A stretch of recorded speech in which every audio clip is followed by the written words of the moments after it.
Good morning my वैरंगी sir और platform bye नवीन Kumar Singh YouTube channel में आप लोग का स्वागत है। और ये सीट नंबर जो आप लोग का जो है कंप्लीट सिलेबस बिहार दरोगा का 1799 पोस्ट के लिए आप लोग का है सीट नंबर 10 है ना। पिछले हम सीट नंबर 9 करा चुके थे, है ना। अच्छा आप लोग रिस्पॉन्स दिए हैं। उसके बाद जो है आज का जो सीट नंबर है ये 10 हम कराने जा रहे हैं। तो आप लोग जल्द से जल्द जुड़िए और इस सेक्शन को जारी रखिए और है ना बहुत बेहतरीन तरीके से जो है सो आप लोग को डिस्कशन कराया जाएगा।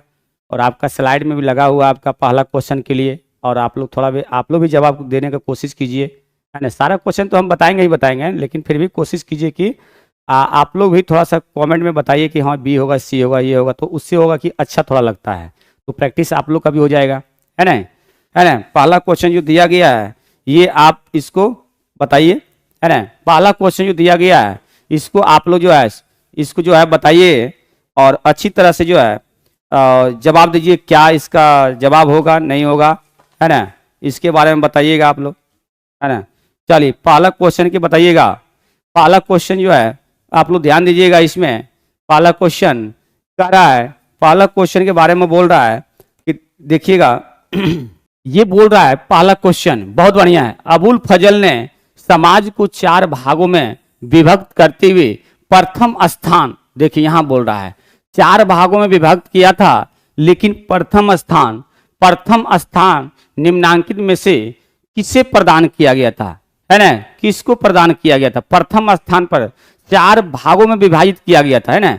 4 विभागों में विभाजित किया गया, लेकिन प्रथम स्थान जो है किसको दिया गया था? 4 विभागों में जो किया गया था ये योद्धा, है ना, योद्धा, है ना, विद्वान, योद्धा, विद्वान और किसान मजदूर, है ना, किसान मजदूर, है ना, किसान मजदूर, ध्यान दीजिएगा थोड़ा सा, किसान मजदूर, है ना, किसान मजदूर, किसान मजदूर, किसान मजदूर और आपका जो है व्यापारी, है ना, कारीगर व्यापारी, कारीगर व्यापारी, है ना, व्यापारी, ये सब जो है दिया गया था। तो ध्यान दीजिएगा पहला स्थान में कौन है? तो ये योद्धाओं को दिया गया था। 4 भागों में बांटा गया था। कौन कौन? योद्धा, विद्वान, किसान मजदूर, है ना, किसान मजदूर और कारीगर व्यापारी, है ना, कारीगर व्यापारी। तो आपका पहला स्थान पर जो है योद्धाओं का हो जाएगा, ये ऑप्शन आपका सही हो जाएगा, ए नंबर ऑप्शन हो जाएगा, है ना। अबुल फजल जो है इनका जो जन्म हुआ था, अबुल फजल ये जो है 14 जनवरी 1551। अबुल फजल ये अकबर के नवरत्न थे, है ना, अकबर के नवरत्न थे। अबुल फजल जो है ये अकबर, है ना, अकबर के नवरत्न थे, ये अकबर के नवरत्न थे। और अकबर के नवरत्न थे, ये अकबर के 9 रत्न थे, है ना। कितने थे? 9 रत्न थे, 9। अकबर कितने? 9 रत्न थे। उसके बाद इसके पिता जो थे, इसके पिताजी थे शेख मुबारक। इसके पिता कौन थे? शेख मुबारक। इनके पिता जो थे शेख मुबारक। पिता कौन थे? शेख मुबारक। इनके पिता कौन थे? शेख मुबारक। ध्यान दीजिएगा इनके पिता कौन थे? शेख मुबारक, है ना। इसके पिता कौन थे? शेख मुबारक। तो नेक्स्ट क्वेश्चन आप चलते हैं हम लोग। नेक्स्ट क्वेश्चन की ओर है, भारत के अंतर्गत अंतर्राज्यीय परिषद का अध्यक्ष कौन होता है? भारत के अंतर्गत अंतर्राज्यीय परिषद जो है केंद्र और राज्यों के मध्य समन्वय है। और केंद्र और राज्यों के मध्य समन्वय, केंद्र एवं राज्यों के मध्य समन्वय, है ना, समन्वय ये अनुच्छेद 263 में, ये अनुच्छेद कितना में? 263 में है। ये अनुच्छेद कितना में? 263 में है कि नहीं। उसके बाद जो है ये आपका आंसर क्या हो जाएगा? तो केंद्र और राज्य, है ना, अंतर्राज्यीय परिषद का अध्यक्ष कौन होता है? तो ये आपका जो है प्रधानमंत्री होता है। ऑप्शन नंबर क्या होगा? सी हो जाएगा। ऑप्शन नंबर क्या होगा? सी हो जाएगा। उपराष्ट्रपति जो है अभी वर्तमान में कौन है? सीपी राधाकृष्णा, है ना, सीपी राधा कृष्णा हो जाएगा, राधा कृष्णन हो जाएगा, सीपी राधा कृष्ण हो जाएगा। राष्ट्रपति यही वर्तमान में कौन है? तो द्रौपदी मुर्मू, द्रौपदी मुर्मू, है ना, द्रौपदी मुर्मू, राष्ट्रपति द्रौपदी मुर्मू, ये महिला ये महिला में जो है, ये महिला में आपका जो है दूसरा स्थान, महिला में दूसरा स्थान हो जाएगा, महिला में राष्ट्रपति द्रौपदी मुर्मू दूसरा स्थान हो जाएगा, है कि नहीं। और आदिवासी में यानी जाति में, आदिवासी में अगर बोलेगा, आदिवासी जनजाति में बोलेगा, आदिवासी जाति में अगर बोला जाए तो ये हो जाएगा आपका पहला स्थान हो जाएगा, है ना, पहला। और ये जो है 15वां पोजीशन पर है, राष्ट्रपति द्रौपदी मुर्मू जो है ये 15वां पोजीशन पर है। और इन्होंने जो है, इनका जन्म जो है 20 जून 1958, 20 जून 1958 को हुआ था उड़ीसा के मयूरभंज जिला, उड़ीसा के मयूरभंज जिला, उड़ीसा के मयूरभंज जिला बैदापोशी गांव में हुआ था, बैदापोशी गांव में हुआ था, बैदापोशी गांव में हुआ था। इनका जन्म बैदापोशी गांव में हुआ था, है ना, बैदापोशी गांव में हुआ था। ये एक ऐसा राष्ट्रपति है जिनका जन्म 20 जून 1958 को हुआ था। ये स्वतंत्रता आजादी के बाद ही एक ऐसा राष्ट्रपति है जिनका जन्म जो है स्वतंत्रता के बाद हुआ था। कौन? द्रौपदी मुर्मू। द्रौपदी मुर्मू जो है, इनके चुनाव के समय इसके विपक्षी नेता कौन थे, है ना, इसके प्रतिद्वंदी कौन थे? तो ये थे यशवंत सिन्हा। ये जो थे यशवंत सिन्हा, ये यशवंत, पूछा हुआ क्वेश्चन है, बीपीएससी का क्वेश्चन पूछा हुआ है, ये बीपीएससी में पूछा हुआ क्वेश्चन है कि राष्ट्रपति चुनाव के समय जो है इसके विपक्षी जो नेता है, विपक्षी जो थे ये यशवंत सिन्हा थे। और राष्ट्रपति जो है, राष्ट्रपति के विपक्षी कौन थे उसमें? तो यशवंत सिन्हा थे, है ना, यशवंत सिन्हा थे। और राष्ट्रपति अभी वर्तमान में द्रौपदी मुर्मू है, ये 15वें स्थान पर है ना, आप लोग भी सब जानते होंगे। और महिला में दूसरा स्थान पर है। प्रथम प्रतिभा देवी सिंह पाटिल थे, प्रथम कौन थे? प्रतिभा देवी सिंह पाटिल। दूसरा में हो जाएगा द्रौपदी मुर्मू हो जाएगा। ये जो है राष्ट्रपति बनने से पहले झारखंड के राज्यपाल थे, ये झारखंड के राज्यपाल थे, झारखंड के राज्यपाल थे, है ना, झारखंड के राज्यपाल थे। क्या थे? झारखंड के राज्यपाल थे। इन्होंने जो है उड़ीसा सरकार के द्वारा नीलकंठ पुरस्कार दिया गया था। इनको जो है उड़ीसा सरकार के द्वारा नीलकंठ पुरस्कार, ले लीजिएगा, नीलकंठ पुरस्कार दिया गया था। उड़ीसा सरकार के द्वारा इनको जो है नीलकंठ पुरस्कार दिया गया था। और इन्होंने अपने शिक्षा ग्रहण जो किया था ये उड़ीसा से ही किया था, है ना, उड़ीसा से ही किया था, कला संस्कृति साहित्य से किया था। इन्होंने जो है भाजपा में 1997 में ये जो है शामिल हुआ था, है कि नहीं। उसके बाद चलते हम लोग जो है नेक्स्ट क्वेश्चन की तरफ। ये सब सारा आप लिख लीजिएगा, है ना। आपका बीपीएससी पूछा हुआ कि राष्ट्रपति चुनाव के समय उनके विपक्षी कौन थे, तो आपका जो है सो यशवंत सिन्हा थे। राष्ट्रपति अपने कार्यकाल के दौरान में अगर मृत्यु हो जाता है तो संसद भवन में जो झंडा कितने दिन तक झुका रहता है ना। तो संसद भवन में जो झंडा जो आपका झुका रहता है ये मात्र 12 दिन तक झुका रहता है, ठीक है, 12 दिन तक झुका रहता है। राष्ट्रपति अपने कार्यकाल में, राष्ट्रपति हो प्रधानमंत्री हो, अपने कार्यकाल में अगर मान लिया जाए मृत्यु अगर हो जाए किसी कारणवश से तो झंडा संसद भवन में 12 दिन तक झुका रहता है। और भूतपूर्व मतलब जो रिटायरमेंट हो गया है, जो पहले बना हुआ राष्ट्रपति या उपराष्ट्रपति बन चुका था वो अभी नहीं बना है, भूतपूर्व पहले वाले अगर उनकी अगर देहांत हो जाता है तो संसद भवन में 7 दिन तक झंडा झुका रहता है, ठीक है। संसद भवन में कितने दिन तक? 7 दिन तक झंडा झुका रहता है। ये सब याद क्वेश्चन कीजिएगा, समझ गए ना। ये सब आपको सारा क्वेश्चन को लिख लीजिएगा, बिल्कुल सही है। आप लोग भी थोड़ा सा कमेंट में बताते चलिए क्या आंसर है ना। नेक्स्ट क्वेश्चन की ओर चलते हैं। नेक्स्ट क्वेश्चन आपका दिया गया है, यहां पर देखिए उदारीकरण की सकारात्मक प्रभाव क्या है। उदारीकरण का सकारात्मक, सबसे पहले समझना यहाँ पे कि उदारीकरण का जनक, है ना, उदारीकरण का जनक बताना है। उदारीकरण का जनक जो है डॉक्टर मनमोहन सिंह, डॉक्टर मनमोहन सिंह, है ना, मनमोहन सिंह, डॉक्टर मनमोहन सिंह, उदारीकरण का जनक मनमोहन सिंह। ये 1991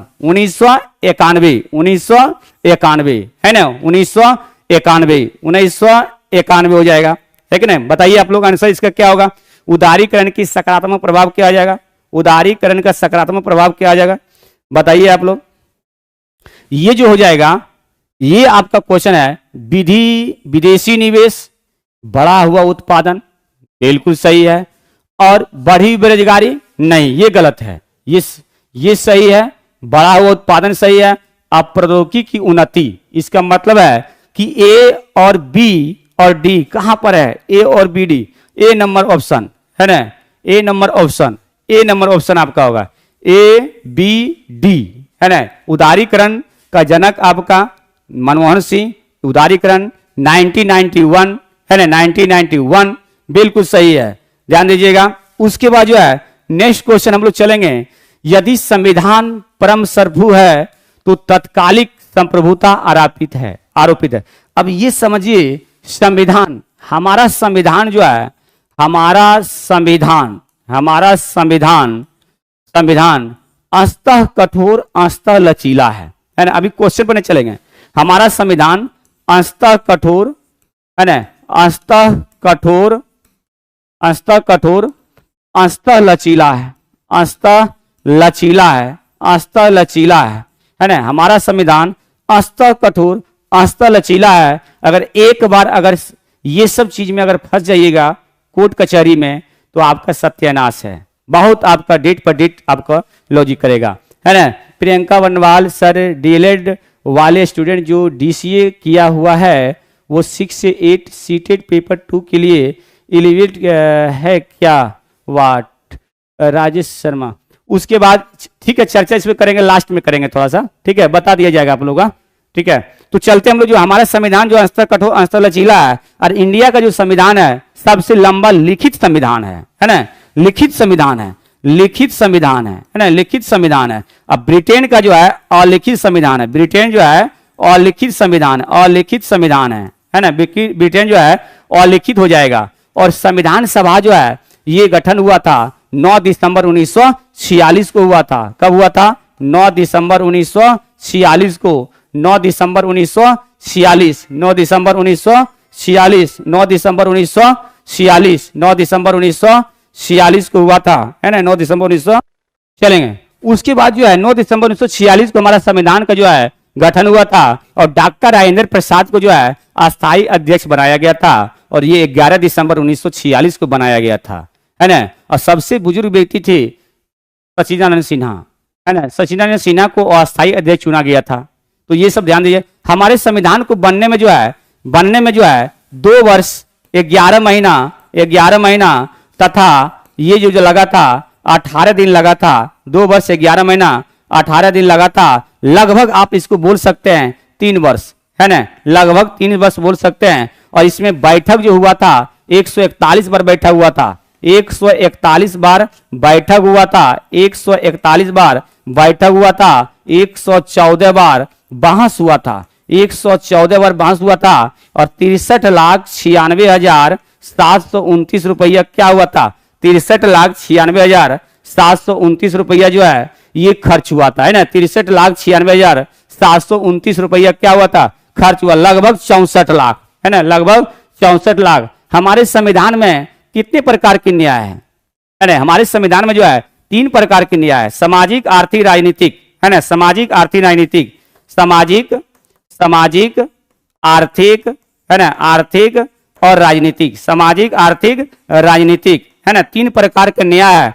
ये सामाजिक, आर्थिक, राजनीति जो है ये आपका जो है रूसी क्रांति की देन है। ये किसकी है? रूसी क्रांति की देन है, रूसी क्रांति की देन है। और स्वतंत्रता, समानता, बंधुता जो है ये आपका जो गणतंत्रता, ये सब आपका फ्रांसीसी क्रांति की देन है। हमारे संविधान में न्याय 3 प्रकार का है, 3 प्रकार, सामाजिक, आर्थिक, राजनीति। और स्वतंत्रता जो है 5 प्रकार का है, विचार, अभिव्यक्त, विश्वास, धर्म, उपासना। स्वतंत्रता जो है विचार, अभिव्यक्त, है ना, अभिव्यक्त, विश्वास, है ना, विश्वास, है ना, उपासना, है ना, उपासना, विश्वास, उपासना हो जाएगा। उसके बाद जो है आपका समानता 2 है, प्रतिष्ठा और अवसर, प्रतिष्ठा, अवसर। और बंधुता जो है 1 प्रकार का है, भातृत्व, ठीक है, बंधुता 1 प्रकार का हो जाएगा।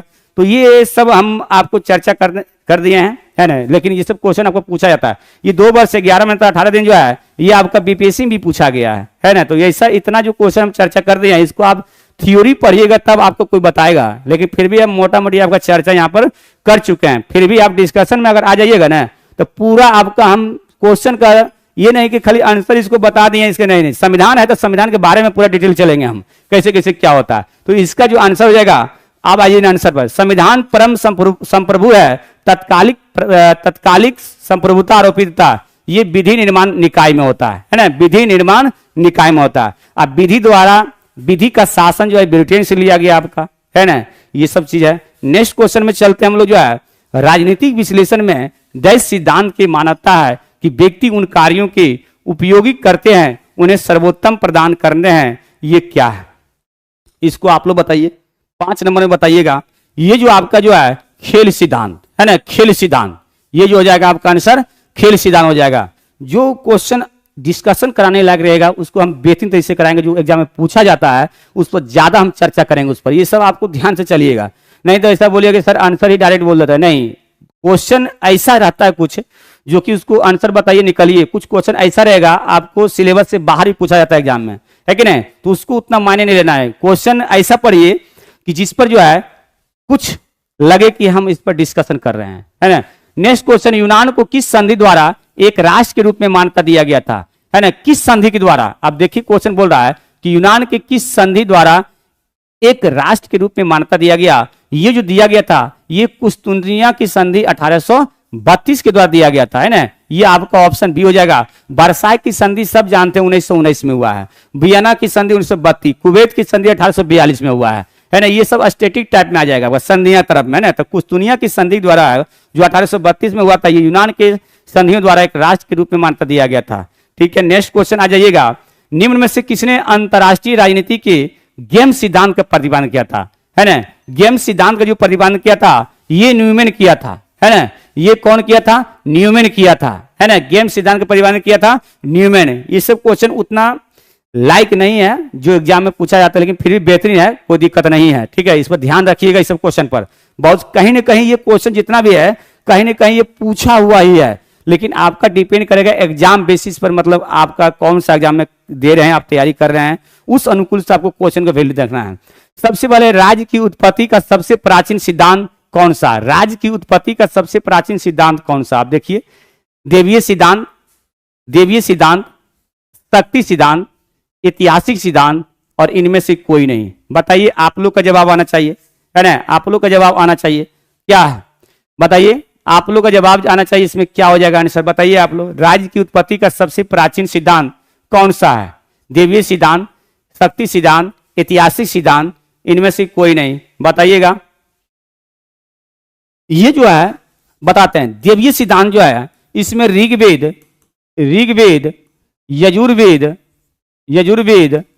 और अथर्ववेद, है ना, अथर्ववेद, ये देवीय सिद्धांत के अंदर आता है। ऋग्वेद, यजुर्वेद और अथर्ववेद, है ना, ये देवीय सिद्धांत का आता है ना। तो ये आपका आंसर जो है ये आपका देवीय सिद्धांत हो जाएगा। ठीक है, ये सब आपका क्वेश्चन। ठीक है, उसके बाद जो है भारतीय संविधान में 73वां और 74वां संविधान अधिनियम निम्नलिखित को सम्मानित किया गया है। ये ऑप्शन देखिए, भाग 9, 11A, भाग 3, 9A, भाग 9 और भाग 9 के ए उस आपका दिया गया है। उसके बाद इनमें से कोई नहीं। बताइए, इसको जवाब दीजिए आप लोग, कौन सा होगा सही?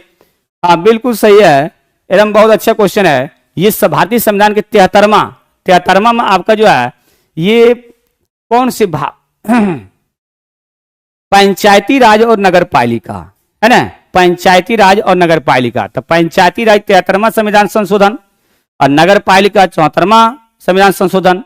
और भाग में आ गए तो भाग 9 में पंचायत है ना, अब भाग 9 की नगर पालिका है ना।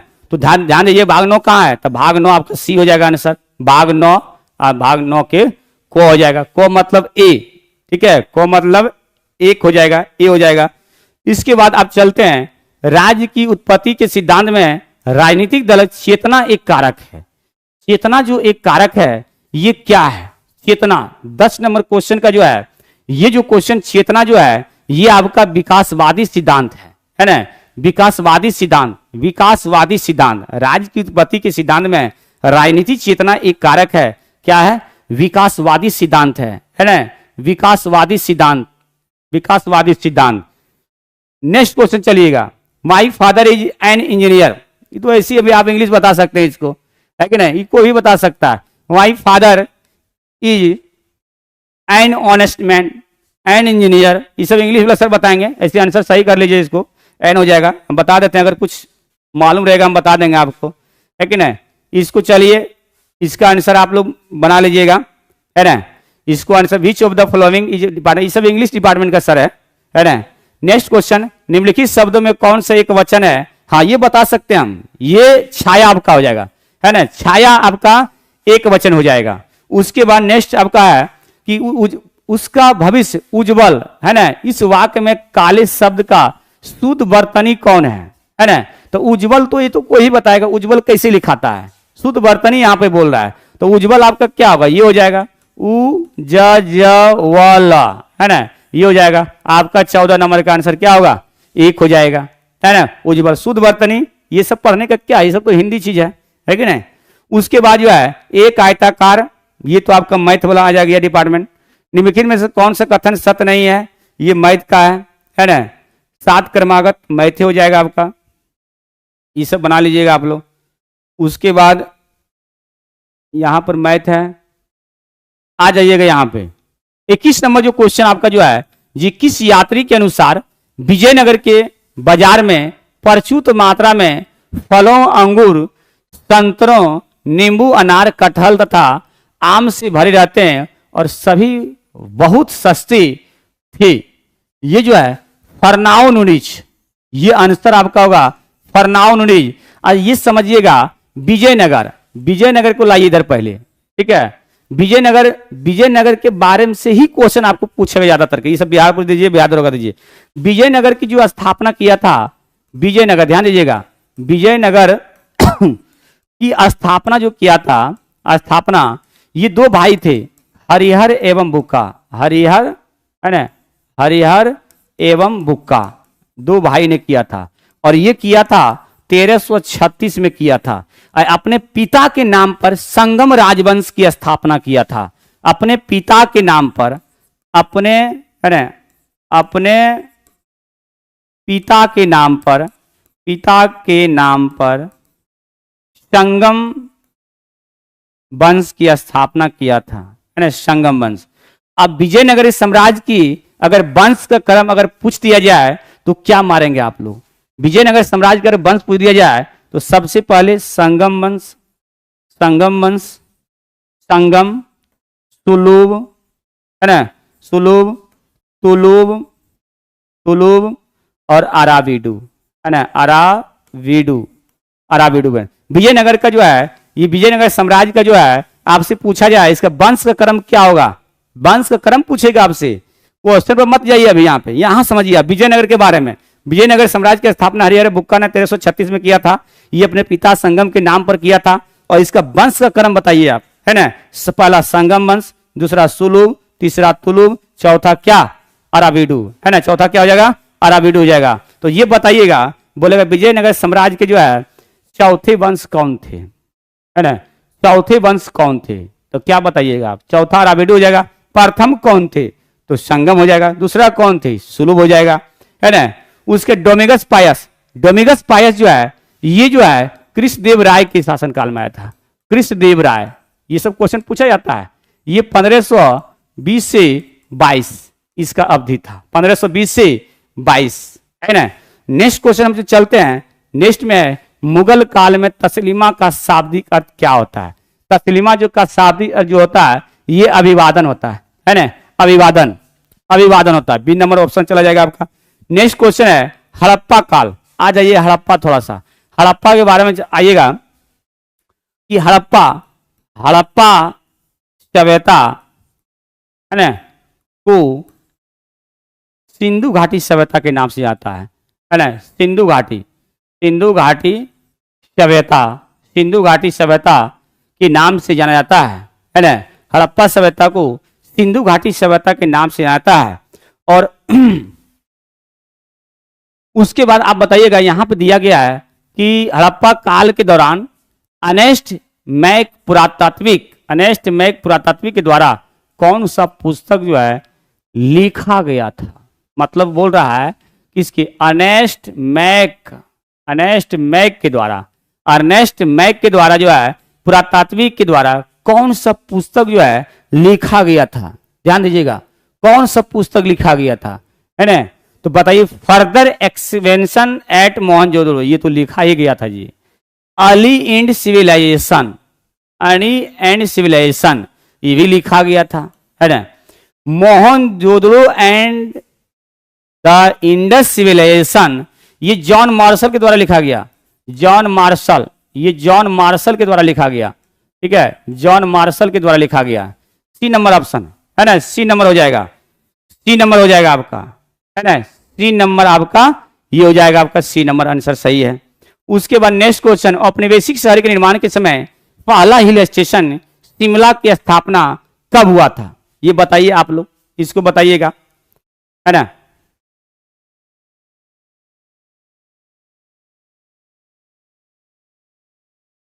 ये क्वेश्चन आपका है, ये बताइए आप लोग, जवाब दीजिए, है ना। ये क्वेश्चन बताइएगा इस क्वेश्चन में कि औपनिवेशिक शहर के निर्माण के समय पहला हिल स्टेशन शिमला का, है ना, शिमला, ध्यान दीजिएगा इसमें, है ना। ये जो है औपनिवेशिक शहर के निर्माण में समय पहला हिल स्टेशन शिमला का स्थापना कब हुआ था, कहाँ हुआ था, यानी कब हुआ था, है ना। ये जो बताइए आप लोग ध्यान से पर बताइएगा, है ना, इसको बताइएगा। ये जो हुआ था औपनिवेशिक शहर के निर्माण के समय पहला हिल स्टेशन शिमला का स्थापना कब हुआ था, ये जो हुआ था 1815 से 16 में हुआ था, है ना, 1815 से 16 में हुआ था। उसके बाद बताइएगा ये जो हुआ था 1818 में जो हुआ था मंडोर की संधि हुआ था, है ना, मंडोर की संधि हुआ था। 1818 में कौन संधि हुआ था, मंडोर की संधि हुआ था, है ना। 1818 में क्या हुआ था, मंडोर की संधि हुआ था।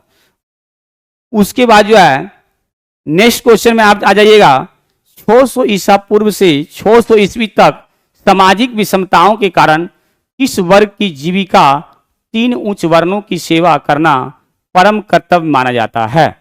ये जो हो जाएगा आपका शूद्र हो जाएगा, है कि नहीं, शूद्र हो जाएगा। 25 का 1 नंबर आंसर हो जाएगा, है ना, शूद्र हो जाएगा। उसके बाद जो है नेक्स्ट क्वेश्चन आपका दिया गया है, नेक्स्ट दिल्ली की 14वीं शताब्दी में देहली नाम से किया गया और जिसका वर्णन इब्न बतूता ने उसका विशद विवरण दिया गया, इनमें से कौन सा कथन गलत है। अब ये बताइए, इब्न बतूता जो है, इब्न बतूता जो है ये रेहला नामक पुस्तक लिखा था, है ना, रेहला नामक पुस्तक लिखा था, रेहला पुस्तक लिखा था। और ये एमबीटी के शासन काल में आया था भारत, कब आया था, 1333 में, है कि ना, 1333 में। ये मोरक्को यात्री थे, ये मोरक्को यात्री थे, ये मोरक्को यात्री थे। दिल्ली को 14वीं सदी में दिल्ली नाम से उद्धत किया गया, जिसका इब्न बतूता वर्णन ने इसका विशद विवरण दिया। इनमें से कौन सा कथन गलत है। इस शहर के 28 द्वार है जिनमें दरवाजा कहा जाता है ना। इनमें से बदायूं दरवाजा सबसे विशाल है, मानवी दरवाजे के भीतर होता था, है ना। उसके बाद देहली शहर में एक बेहतरीन कब्रगाह था, जिन्हें बने कब्री उबरगाह को जो है दिया करता था, लेकिन उसके बाद जो है देहली शहर में एक बेहतरीन कब्रगाह है, जिसमें बनी कब्रगाहों के ऊपर गुंबद बनाई गई, और जिन कब्रों पर गुंबद बन नहीं है उन्हें निश्चित रूप से मेहराब था, है कि ना। ये सारा जो है आपका इसमें जो है कोई नहीं है, लेकिन इनमें से कौन सा कथन गलत है, कोई कथन गलत नहीं, सब सही आपका है, सारा सही आंसर आपका जो है उपयुक्त में से कोई नहीं होगा, ये सारा कथन आपका सही है, ठीक है। उसके बाद नेक्स्ट क्वेश्चन है उत्तर वैदिक काल, ध्यान दीजिएगा। वैदिक काल सबसे पहले जो है, ध्यान दीजिएगा, वैदिक काल सबसे पहले जो है वैदिक काल को जो है कितने भाग में बांटा गया है। वैदिक काल को जो है 2 भाग में बांटा गया है, ऋग वैदिक काल, ऋग वैदिक और उत्तर वैदिक, है ना, ऋग वैदिक और उत्तर वैदिक, ऋग वैदिक उत्तर वैदिक, है ना। तो ऋग वैदिक जो है ये 1500 से 1000, 1000 ईसा पूर्व। और ये उत्तर वैदिक 1000 से 600 ईसा पूर्व, है ना, ईसा पूर्व है। ठीक है, तो ये जो है दो भाग में बांटा गया है, 1500 से 1000 और 1000 से कितना 600। तो वैदिक काल को दो भाग में बांटा गया है, ऋग वैदिक 1500 से 1000 ईसा पूर्व और उत्तर वैदिक को 1000 से 600, है ना, 600 ईसा पूर्व में। तो उत्तर वैदिक काल 1000 से 600 ईसा मनुष्य की कितने ऋण से छुटकारा पाना अनिवार्य माना गया है ना। तो ये जो है कितने ऋण, ये जो है 3 ऋण, है ना, 3 ऋण से जो है छुटकारा पाना जो है माना गया है। ये था पितृऋण, पितृऋण, है ना, पितृऋण, उसके बाद ऋषि ऋण, है ना, ऋषि ऋण, ऋषि ऋण, है ना, पितृऋण और देव ऋण, देव ऋण, देव ऋण, पितृऋण, पितृऋण हो जाएगा, देव ऋण हो जाएगा, ऋषि ऋण हो जाएगा। ये 3 ऋणों में बांटा था, है ना, यही 3 ऋण में बांटा गया था। तो आपका ऑप्शन ए हो जाएगा सही।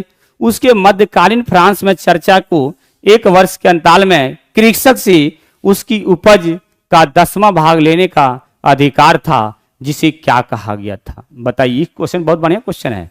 ये जो क्वेश्चन दिया गया है ये बहुत मस्त क्वेश्चन दिया गया आपका है। यहाँ पर जो दिया गया है ये मध्यकालीन फ्रांस में चर्चा को 1 वर्ष के अंतराल पर कृषक से उसकी उपज का 10वां भाग जो है लेने का अधिकार था, जिसे क्या कहा गया था? ये तीर्थ कहा जाता था। तीर्थ, और तीर्थ पर जो है एक प्रकार का कर था, है ना, एक प्रकार का धार्मिक कर था। तीर्थ एक प्रकार का धार्मिक कर था, है ना।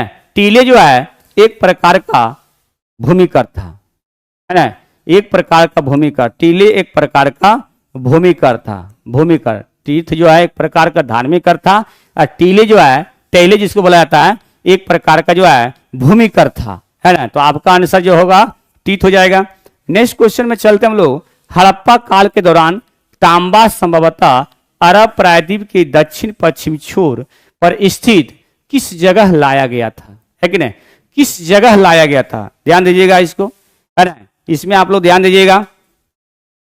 ये जो लाया गया था ये ध्यान दीजिएगा, हड़प्पा काल के दौरान तांबा संभवतः अरब प्रायद्वीप के दक्षिण पश्चिम छोर पर स्थित किस जगह लाया गया था? ये जो लाया गया था ये ओमान लाया गया था, है ना, ओमान में लाया गया था। और ओमान की राजधानी जो था ये मस्कट, है ना, मस्कट। और टर्की राजधानी जो था अंकारा, टर्की का अंकारा, अंकारा। मिस्र का काहिरा, मिस्र का क्या होगा? काहिरा, मिस्र का काहिरा। मलेशिया का कुआलालंपुर, कुआलालंपुर। मलेशिया का क्या हो जाएगा? कुआलालंपुर। तो हड़प्पा काल के दौरान तांबा संभवतः अरब प्रायद्वीप के दक्षिण पश्चिम छोर पर स्थित किस जगह लाया था? तो ये ओमान से लाया था। ठीक है। नेक्स्ट क्वेश्चन है कि किस फल का वर्णन इब्न बतूता ने मानव सिर जैसे गिरदार फल के रूप में किया था? ध्यान दीजिएगा, इसको आप लोग बताइए, है ना, इसको बताना है किस फल को वर्णन इब्न बतूता ने मानव सिर से गिरदार फल के रूप में किया था?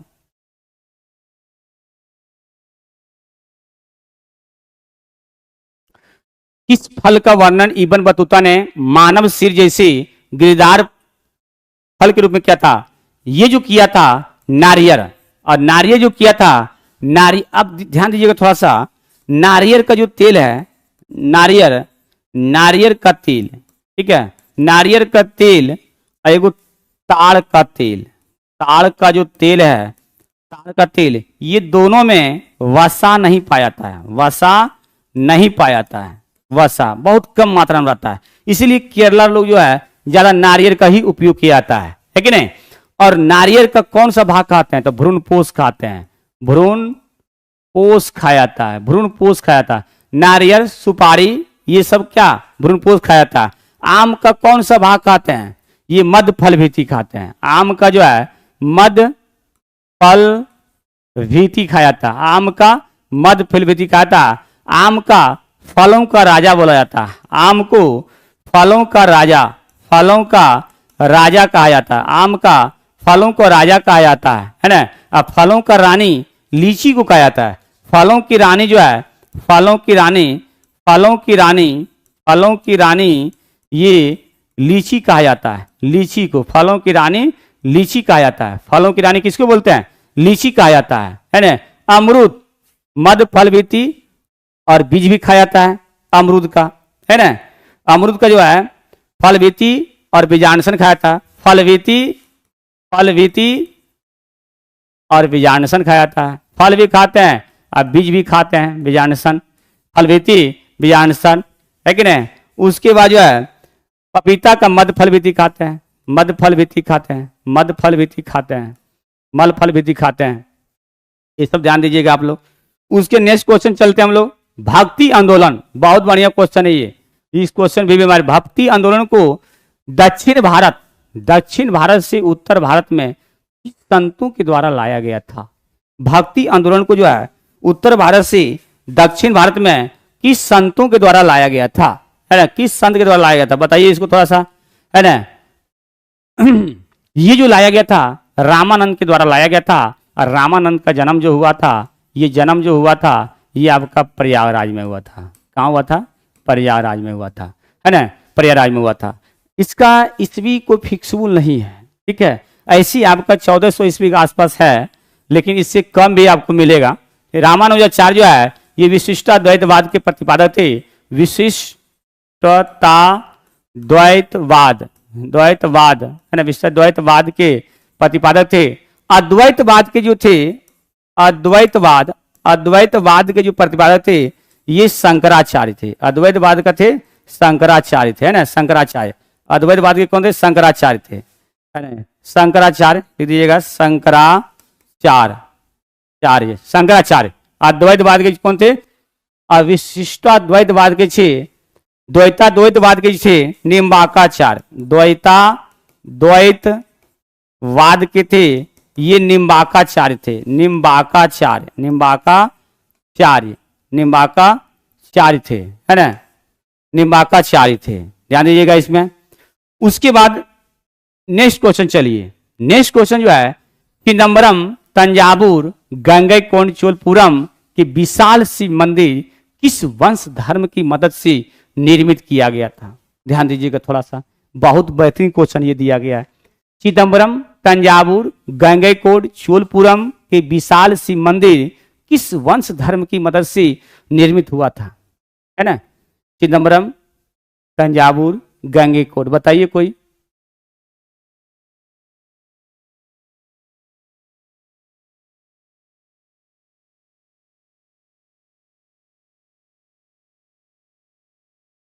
चलिए बताइएगा, आप लोग बताइएगा। इस क्वेश्चन के बारे में जो है चिदम्बरम, तंजावुर, गंगईकोंड, चोलपुरम के विशाल शिव मंदिर किस वंश धर्म की मदद से निर्मित हुए? तो ये जो किया था चोल साम्राज्य, है ना। चोल साम्राज्य किया था। चोल साम्राज्य लिख दीजिएगा, चोल साम्राज्य, है ना। चोल साम्राज्य, है ना। चोल साम्राज्य लिखिएगा। चोल पल्लव वंश के संस्थापक जो थे ये श्री विष्णु थे। श्री विष्णु पल्लव वंश के संस्थापक जो थे ये क्या थे? श्री विष्णु थे, है ना। इसकी राजधानी कांचीपुरम थी। राजधानी कहाँ थे? कांचीपुरम। राजधानी कांचीपुरम, ठीक है, कांचीपुरम थी। बौद्ध धर्म के संस्थापक थे गौतम बुद्ध थे। पांडे वंश की राजधानी कहाँ थी? मदुरै, है ना। मदुरै, पांडे वंश की राजधानी मदुरै थी। पांडे वंश की राजधानी कहाँ थे? मदुरै थी, है ना। पांडे वंश की राजधानी कहाँ थे? मदुरै थी। तो आपका आंसर कहाँ चलाएगा?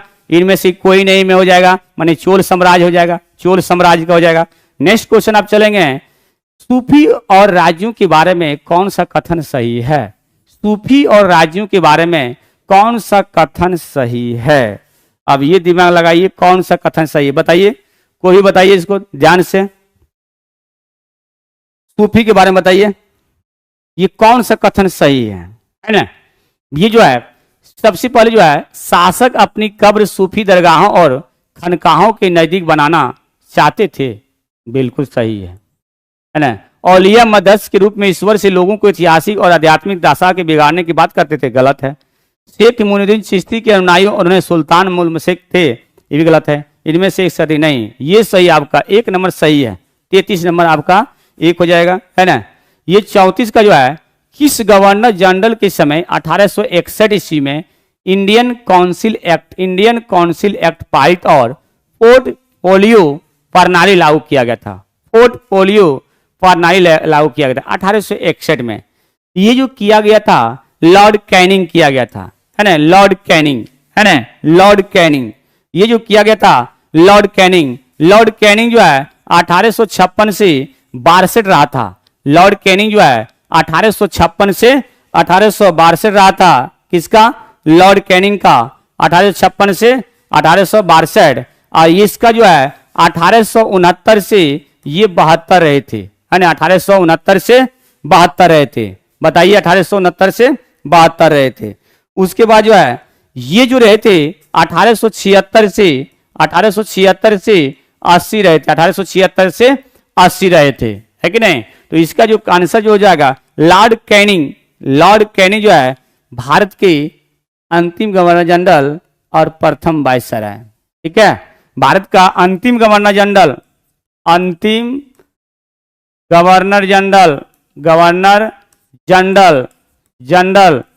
और प्रथम वायसराय, भारत का अंतिम गवर्नर प्रथम, है ना, ये थे प्रथम वायसराय। उसके बाद बताइएगा आप लोग नेक्स्ट क्वेश्चन में जो है, नेक्स्ट क्वेश्चन में आपको दिया गया है 1919 से 47 के दौरान भारतीय राजनीति पर किसका अधिपत्य रहा था? बहुत बढ़िया क्वेश्चन ये है। ये जो क्वेश्चन दिया गया है बहुत अच्छा क्वेश्चन है। 35 नंबर क्वेश्चन जो दिया गया है ये बहुत अच्छा क्वेश्चन है ना। ये जो दिया गया है बहुत अच्छा क्वेश्चन दिया गया है कि 1919 से 47 के दौरान जो है भारतीय राजनीति पर किसका अधिपत्य रहा है? ये किसी का अधिपत्य नहीं, न तिलक जी रहा, न जवाहरलाल नेहरू का रहा, न सुभाष चंद्र बोस का रहा। इनमें से कोई नहीं हो जाएगा इसका आंसर। नेक्स्ट क्वेश्चन जो दिया गया है सूची 1 सूची 2 को सम्मिलित कीजिए। सूची को मिलाना है ना। ये आपका जो है दर्रा है, माना नीति लिपुलेख, ध्यान दीजिएगा, माना नीति और लिपुलेख, ये जो है तीनों जो है उत्तराखंड में है, ठीक है, उत्तराखंड में। ये उत्तराखंड में तीनों जो है कहाँ है? उत्तराखंड में है। तो ये ध्यान दीजिएगा आप लोग। ये जो है चलिए माना कहाँ है? माना हो जाएगा, माना नीति लिपुलेख उत्तराखंड, माना यहाँ कर दीजिएगा। 4 हो गया। अब ऑप्शन दीजिए कि 1 का 4 कहाँ है? 1 का 4 आपका चला गया है ए नंबर में आपका। तो ये ऑप्शन तो गया काम से आपका, है। बचा आपके पास क्या? बी और सी, है ना। बी और सी में चर्चा करना। उसके बाद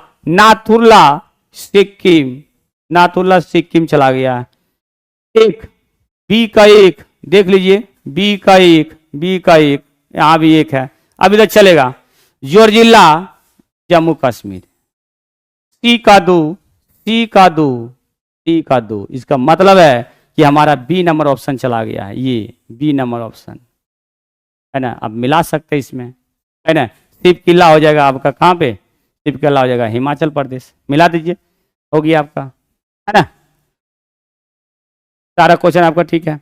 उसके बाद जो है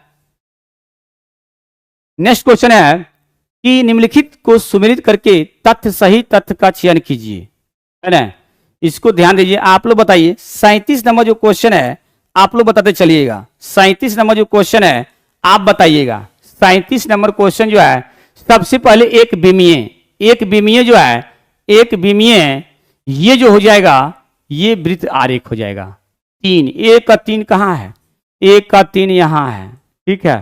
तो 1 का 3 यहाँ पे है, बाद बाकी किसी में 3 है ये नहीं है, तो डायरेक्ट मार दीजिए आंसर। और क्या, ये डायरेक्ट आंसर चला गया, बी नंबर की ओर चला गया।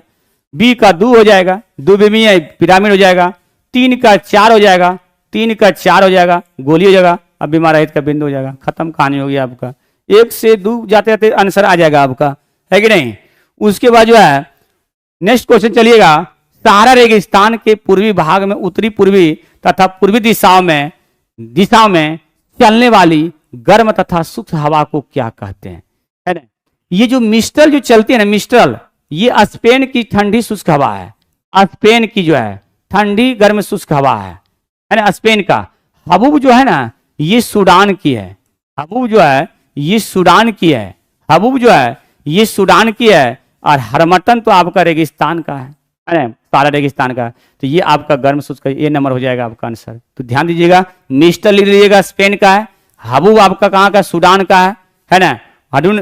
हबूब जो है ये सूडान का है। नेक्स्ट क्वेश्चन जो है 39, टूजो विल्सन का उष्ण स्थल सिद्धांत संबंधित है। टूजो, ध्यान दीजिएगा थोड़ा सा, टूजो बताइए 39 क्वेश्चन का जवाब।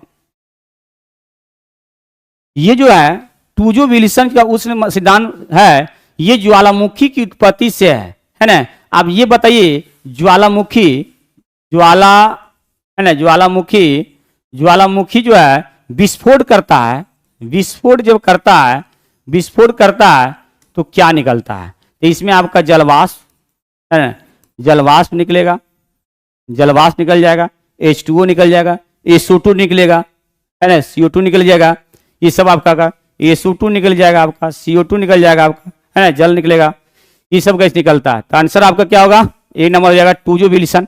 उसके बाद नेक्स्ट क्वेश्चन है, सूर्य के चारों ओर परिक्रमण के दौरान पृथ्वी 4 जुलाई को सूर्य सबसे दूर स्थित होती है, जिसे इस अपसौर का नाम दिया जाता है ना। आप ये बताइए कि 4 जुलाई को अपसौर बोला जाता है, अपसौर बोला जाता है ना। उसके बाद जो है 3 जनवरी को जो है 3 जनवरी को उपसौर बोला जाता है, 3 जनवरी को उपसौर बोला जाता है। 4 जुलाई अपसौर, 3 जनवरी उपसौर बोला जाता है कि नहीं? 4 जुलाई अपसौर, 3 जनवरी उपसौर बोला जाता है, ठीक है। तो अब उपसौर और अपसौर ध्यान दीजिएगा, उपसौर एवं अपसौर, उपसौर एवं अपसौर को मिलाने वाली रेखा, मिलाने वाली रेखा को एप्साइड रेखा कहते हैं, एप्साइड रेखा कहा जाता है, एप्साइड रेखा कहा जाता है, ध्यान दीजिएगा, इसको लिख लीजिएगा आप कि उपसौर और अपसौर को मिलाने वाली रेखा को क्या कहा जाता है? अपसौर रेखा कहा जाता है।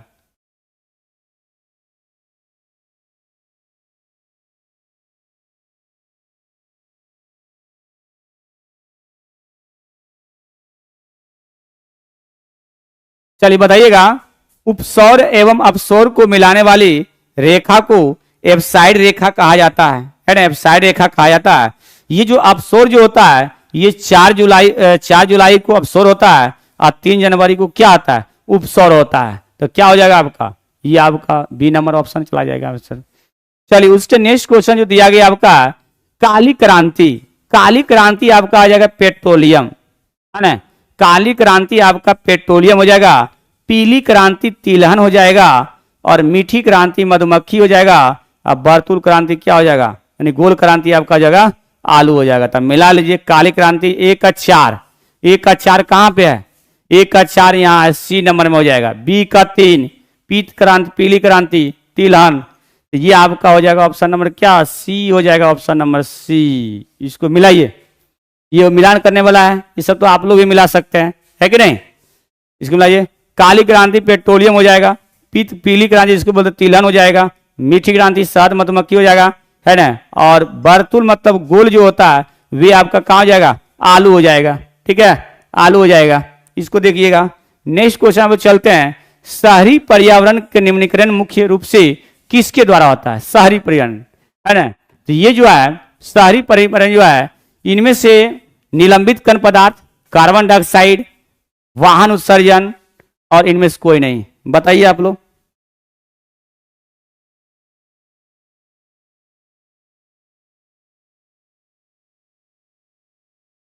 ये बताइएगा, शहरी पर्यावरण का निम्नीकरण मुख्य रूप से किसके द्वारा होता है? ये जो है शहरी, आप ये बताइएगा, इसमें जो है शहरी पर्यावरण, पर्यावरण जो है प्रदूषण, प्रदूषण जो होता है ये ग्रामीण क्षेत्र से, ग्रामीण प्रदूषण जो है ग्रामीण क्षेत्र से जो है, क्षेत्र से शहरी क्षेत्र में जो है, शहरी क्षेत्र में अधिक होता है कि नहीं? शहरी क्षेत्र में ज्यादा होता है, ग्रामीण में जो है तो बहुत सारा कम भी होता है, लेकिन जो है शहरी में आपका ज्यादा जो है प्रदूषण फैला होता है कि नहीं? तो ये जो आपका इनमें से कोई नहीं होगा, ये कोई नहीं इसका आंसर सही है। ठीक है, निलंबित कण पदार्थ, वाहन उत्सर्जन, कार्बन डाइऑक्साइड, ये सब नहीं है। उसके बाद ध्रुवीय क्षेत्र किस अक्षांश तक रहने योग्य है? ध्रुवीय जो कटिबंध क्षेत्र जो है ये 80 डिग्री क्षेत्र तक है ना, 80 डिग्री अक्षांश तक। हमारे पृथ्वी कितने डिग्री झुका हुआ है? 27 डिग्री है ना, 27 डिग्री है ना, 27 डिग्री है ना। ये आपका 1 नंबर आंसर सही हो जाएगा। उसके बाद नेक्स्ट क्वेश्चन है, क्रिस्टोलर ने अपने केंद्रीय स्थल सिद्धांत को निम्नलिखित में से किसको वरीयता नहीं दिया था? ध्यान दीजिएगा, किसको वरीयता जो है नहीं दिया था, इसको बताइएगा आप लोग, है ना। केंद्रों के बीच की दूरी को जो है इसको जो है वरीयता नहीं दिया। आकार और कार्य ये सब दिया था, लेकिन केंद्र के बीच की दूरी को वरीयता नहीं दिया था। टिहरी बांध, बहुत बढ़िया क्वेश्चन ये है। टिहरी बांध जो है वागरथी नदी और विलंगना है ना। टिहरी बांध जो है भागीरथी और विलंगना नदी का है अवस्थित है। तो यहाँ बोले टिहरी बांध परियोजना का विवाद संबंधित है नियतवादी विचार से, साम्यवादी विचार से, रुको और जाओ नियतवादी विचार से। बिल्कुल सही है, ये जो है इसी से है, रुको और जाओ नियतिवादी विचार से है टिहरी बांध, है ना। भागीरथी नदी पर भागीरथी और विलंगना नदी के मध्य है। उसके बाद जो है नेक्स्ट क्वेश्चन, प्राथमिक घाटा प्राप्त होता है। प्राथमिक घाटा जो है राजकोषीय घाटा में अगर ब्याज को घटा दिया जाए तो प्राथमिक घाटा प्राप्त हो जाएगा, है ना। प्राथमिक घाटा जो कहलाता है, राजकोषीय घाटा में अगर ब्याज घाटा अगर जोड़ दिया जाए तो ये आपको जो है प्राथमिक घाटा प्राप्त हो जाएगा, है कि नहीं।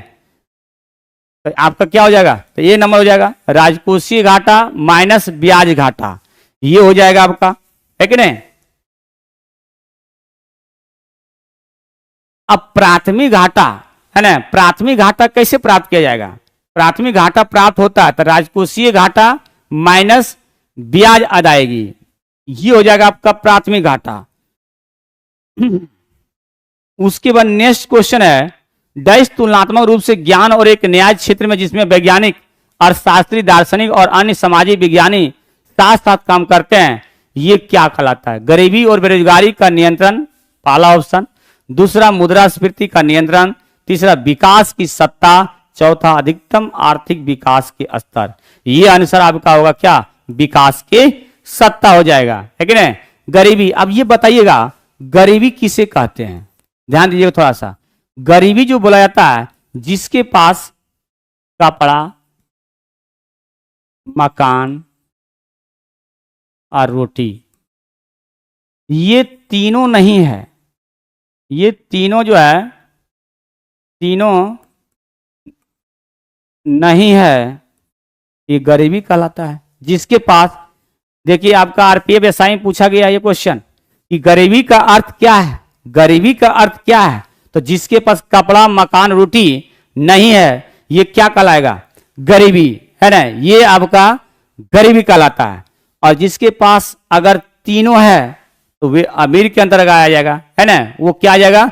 अमीर के अंतर्गत आ जाएगा। बिल्कुल सही है। उसके बाद जो है समग्र पूर्ति निर्भर करती है। समग्र जो पूर्ति निर्भर करती है ये किस पर करती है ना। समग्र पूर्ति जो निर्भर करती है ये किस पर करती है ना। समग्र पूर्ति निर्भर करती है, किस पर करती है? ये कीमत की स्तर पर, बिल्कुल सही है। अर्थव्यवस्था में उत्पादन क्षमता पर, बिल्कुल सही है। लागत के स्तर पर, है ना, लागत के स्तर पर, ये भी सही आपका लग रहा है। 1 2 3 तीनों सही है। सी नंबर ऑप्शन 1 2 3 तीनों सही है। उसके नेक्स्ट क्वेश्चन जो है, बहुराष्ट्रीय निगमों की स्थिति में कौन सा सही नहीं है? बहुराष्ट्रीय निगमों की स्थिति में कौन सही नहीं है? 49 क्वेश्चन का जवाब दीजिए आप लोग। 49 का जो है आप दीजिए जवाब। पहला जो है, निर्मित उत्पादकों को विश्व स्तर पर बेचा जाता है, एकदम बिल्कुल सही है। यहां देखिए करा कि नहीं है, देखिए लास्ट में लिख देता है कि नहीं है ना, लास्ट में। तो निर्मित उत्पादकों को विश्व स्तर पर बेचा जाता है, बिल्कुल सही है। उत्पादन को बढ़ते हुए जटिल तरीकों में संगठित किया जाता है, एकदम बिल्कुल सही है। वस्तु और सेवाओं का विश्व स्तर पर उत्पादन नहीं किया जाता है, ये तो गलत है जी, तो किया जाता है ना, तो यही आपका नहीं सही है, बी नंबर। नेक्स्ट क्वेश्चन है आरबीआई, आप ध्यान दीजिएगा, यहां से आप आइए आरबीआई, ठीक है, पहले इसको पकड़िए। आरबीआई सबसे पहले जो है आरबीआई, आरबीआई का भी गवर्नर कौन है ना, पूछेगा आरबीआई का गवर्नर अभी वर्तमान में कौन है, तो क्या मारिएगा, तो संजय मल्होत्रा मारिएगा, संजय मल्होत्रा मारिएगा, है ना, मल्होत्रा मारिएगा आरबीआई का। आरबीआई का जो है ये मुख्यालय कहाँ है, ये मुख्यालय जो है मुंबई हो जाएगा, है ना।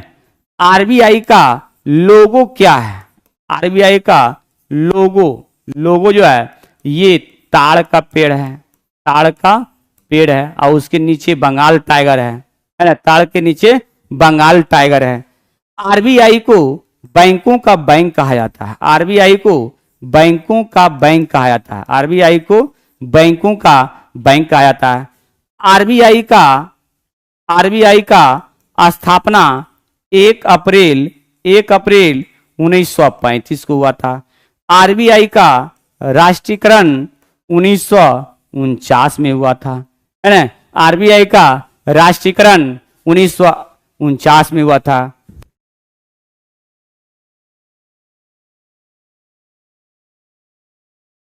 चलिए उसके बाद आप आ जाइएगा, है ना, अब प्रत्येक राज्य में एक आरबीआई रहता है ना, प्रत्येक राज्य में कितने आरबीआई, एक आरबीआई रहता है। तो यहाँ क्वेश्चन बोल रहा है आरबीआई द्वारा नगद आरक्षित अनुपात सीआरआर, ठीक है। अब पूछेगा कि सीआरआर का फुल फॉर्म क्या होता है, फुल फॉर्म, तो केस रिजर्व रेशियो, है ना, केस रिजर्व रेशियो। तो ये जो है इसका अर्थ है वाणिज्य बैंकों के पास उधार देने के लिए धन का कम होना, एकदम बिल्कुल आंसर ये सही हो जाएगा आपका, वाणिज्य बैंकों के पास उधार देने के लिए धन कम होगा, है ना, ये आरबीआई है। उसके बाद जो है नेक्स्ट क्वेश्चन आपका है अंतर्राष्ट्रीय व्यापार के सिद्धांत में डंपिंग का क्या अर्थ है, बताइए आप लोग, डंपिंग का क्या अर्थ है ना, डंपिंग का क्या अर्थ है, ये बताइए। अंतर्राष्ट्रीय व्यापार के सिद्धांत में डंपिंग का क्या अर्थ है, डंपिंग का जो अर्थ है ये अवर गुणवत्ता के सामने का निर्यात करना, है ना, अवर गुणवत्ता के सामान का निर्यात करना, है ना, निर्यात करना, माल को केवल सस्ती कीमतों पर पुनः आयोजित करने के लिए निर्यात करना, उत्पादन की वास्तविक लागत से कम या उसके घरेलू बाजार के मूल्य के नीचे की कीमत को निर्यात करना है, यही आंसर आपका सही है 51 के सी नंबर। अंतर्राष्ट्रीय व्यापार के संदर्भ में डंपिंग का क्या अर्थ है, डंपिंग का काम है कि उत्पादन की वास्तविक लागत से कम और उसके घरेलू बाजार के मूल्य के नीचे की कीमतों पर क्या करना, निर्यात करना। उसके बाद नेक्स्ट क्वेश्चन आपका आ जाएगा पिछले कुछ वर्षों में अर्थव्यवस्था के किस क्षेत्र में बिहार में सबसे तेजी से विकास दर्जा किया गया है ना, कौन सा क्षेत्र में जो है बिहार का जो है सबसे तेजी से विकास का दर्जा किया गया, ये जो आपका है सेवाएं, सेवाएं के क्षेत्र में जो है सबसे ज्यादा जो है विकास के क्षेत्र में दर्जा दिया गया है। उसके बाद जो है भारत की राष्ट्रीय सुरक्षा एनएससी, है ना, एनएससी का राष्ट्रीय सुरक्षा परिषद के समन्वय में निम्नलिखित में से कौन सा कथन सही नहीं है, यह 3 स्तरीय संगठन है, एकदम बिल्कुल सही है ना, ये 3 स्तरीय संगठन है और यह शीर्ष निकाय है जो विशेष रूप से देश की सुरक्षा समस्याओं की देखरेख करना होता है, एकदम बिल्कुल सही है, ये भी सही हो जाएगा। बी नंबर बोल रहा है यह योजना आयोग के उपाध्यक्ष इसके सदस्य होते हैं, नहीं, इसके सदस्य जो है योजना आयोग नहीं होते हैं, है कि नहीं, इसके सदस्य जो है योजना आयोग नहीं होते हैं। इसमें वित्त मंत्री, रक्षा मंत्री, सुनिएगा, वित्त मंत्री, है ना, रक्षा मंत्री, वित्त मंत्री, रक्षा मंत्री, है ना, और गृह मंत्री, ये सब अंतर्गत आते हैं, है कि नहीं। योजना आयोग के उपाध्यक्ष इसके सदस्य नहीं होते हैं, तो आंसर आपका कहां जाएगा, तो बी नंबर ऑप्शन चला जाएगा आपका, है ना। अभी आपको मालूम है वित्त मंत्री कौन है, निर्मला सीतारमण हो जाएगा, है ना, निर्मला सीतारमण हो जाएगा। उसके रक्षा मंत्री कौन हो जाएगा, राजनाथ सिंह हो जाएगा, है ना, राजनाथ सिंह, राजनाथ सिंह हो जाएगा, है ना। उसके बाद गृह मंत्री कौन हो जाएगा, गृह मंत्री आपका हो जाएगा अमित शाह हो जाएगा, अमित शाह हो जाएगा। गृह मंत्री कौन हो जाएगा, अमित शाह। अमित शाह सहकारिता मंत्री भी है, अमित शाह सहकारिता मंत्री भी है, सहकारिता मंत्री भी है अमित शाह, है कि नहीं। नेक्स्ट क्वेश्चन चलेंगे, निम्नलिखित में से कौन सा प्रोटोकॉल ईमेल सेवाएं के लिए उपयोग किया जाता है, ध्यान दीजिएगा, है ना। ईमेल आप सबसे पहले देखिए सिंपल, इसका फुल फॉर्म होता है सिंपल, है ना, सिंपल मेल ट्रांसफर प्रोटोकॉल, है ना, प्रोटोकॉल। उसके बाद आईपी का इंटरनेट प्रोटोकॉल,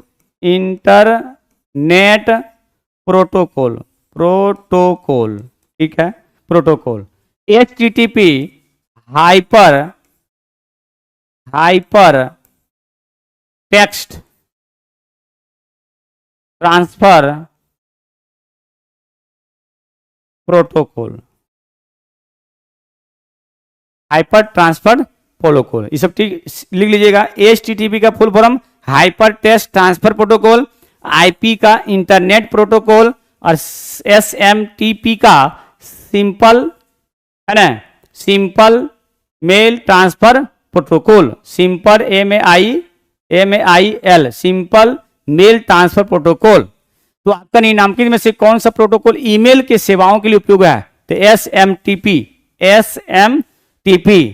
नेक्स्ट क्वेश्चन है, अभिनव कहाँ के प्रमुख कला केंद्र था, अभिनव जो है कहाँ के प्रमुख कला केंद्र था, अभिनव बताइएगा आप लोग।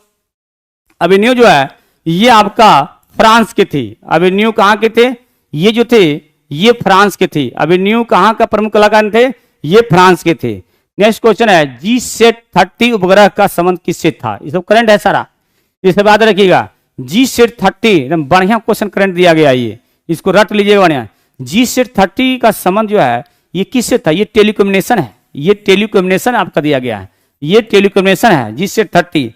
उसके बाद दिया गया कौन सा क्षेत्र स्वयं पोर्टल से संबंधित है, स्वयं पोर्टल से संबंधित है, स्वयं पोर्टल ये आपका शिक्षा हो जाएगा, स्वयं पोर्टल कौन हो जाएगा, शिक्षा हो जाएगा, है ना, स्वयं पोर्टल शिक्षा। नेक्स्ट क्वेश्चन, हैकिंग के लिए किसी यूजर पासवर्ड पर पता करना क्या कहलाता है, हैकिंग अगर कर लेता है किसी भी सिस्टम को तो उसको क्या कहलाता है, हैकिंग। ये आपका स्पूमिंग, ये स्पूमिंग बी नंबर हो जाएगा, स्पूमिंग, है ना, स्पूमिंग हो जाएगा, है ना, स्पूमिंग। नेक्स्ट क्वेश्चन है, दोषपूर्ण शिक्षा प्रणाली का प्रतिफल क्या है, दोषपूर्ण शिक्षा प्रणाली का प्रतिफल क्या है, दोषपूर्ण शिक्षा प्रणाली का प्रतिफल क्या है, ये हो जाएगा आपका युवा अशांति, युवा अशांति हो जाएगा, डी नंबर हो जाएगा इसका।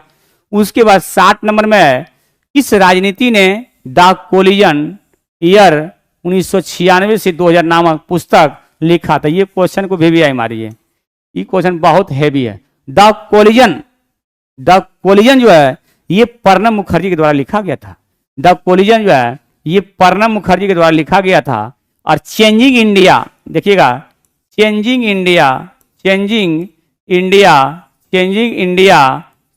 इंडिया जो लिखा गया था ये मनमोहन सिंह के द्वारा लिखा गया था, है मनमोहन सिंह के द्वारा लिखा गया, चेंजिंग इंडिया मनमोहन सिंह लिखा गया। और प्रणब मुखर्जी जो है, प्रणब मुखर्जी ध्यान दीजिएगा, प्रणब मुखर्जी और नाना देशमुख, है ना, और भूपेन हजारिका,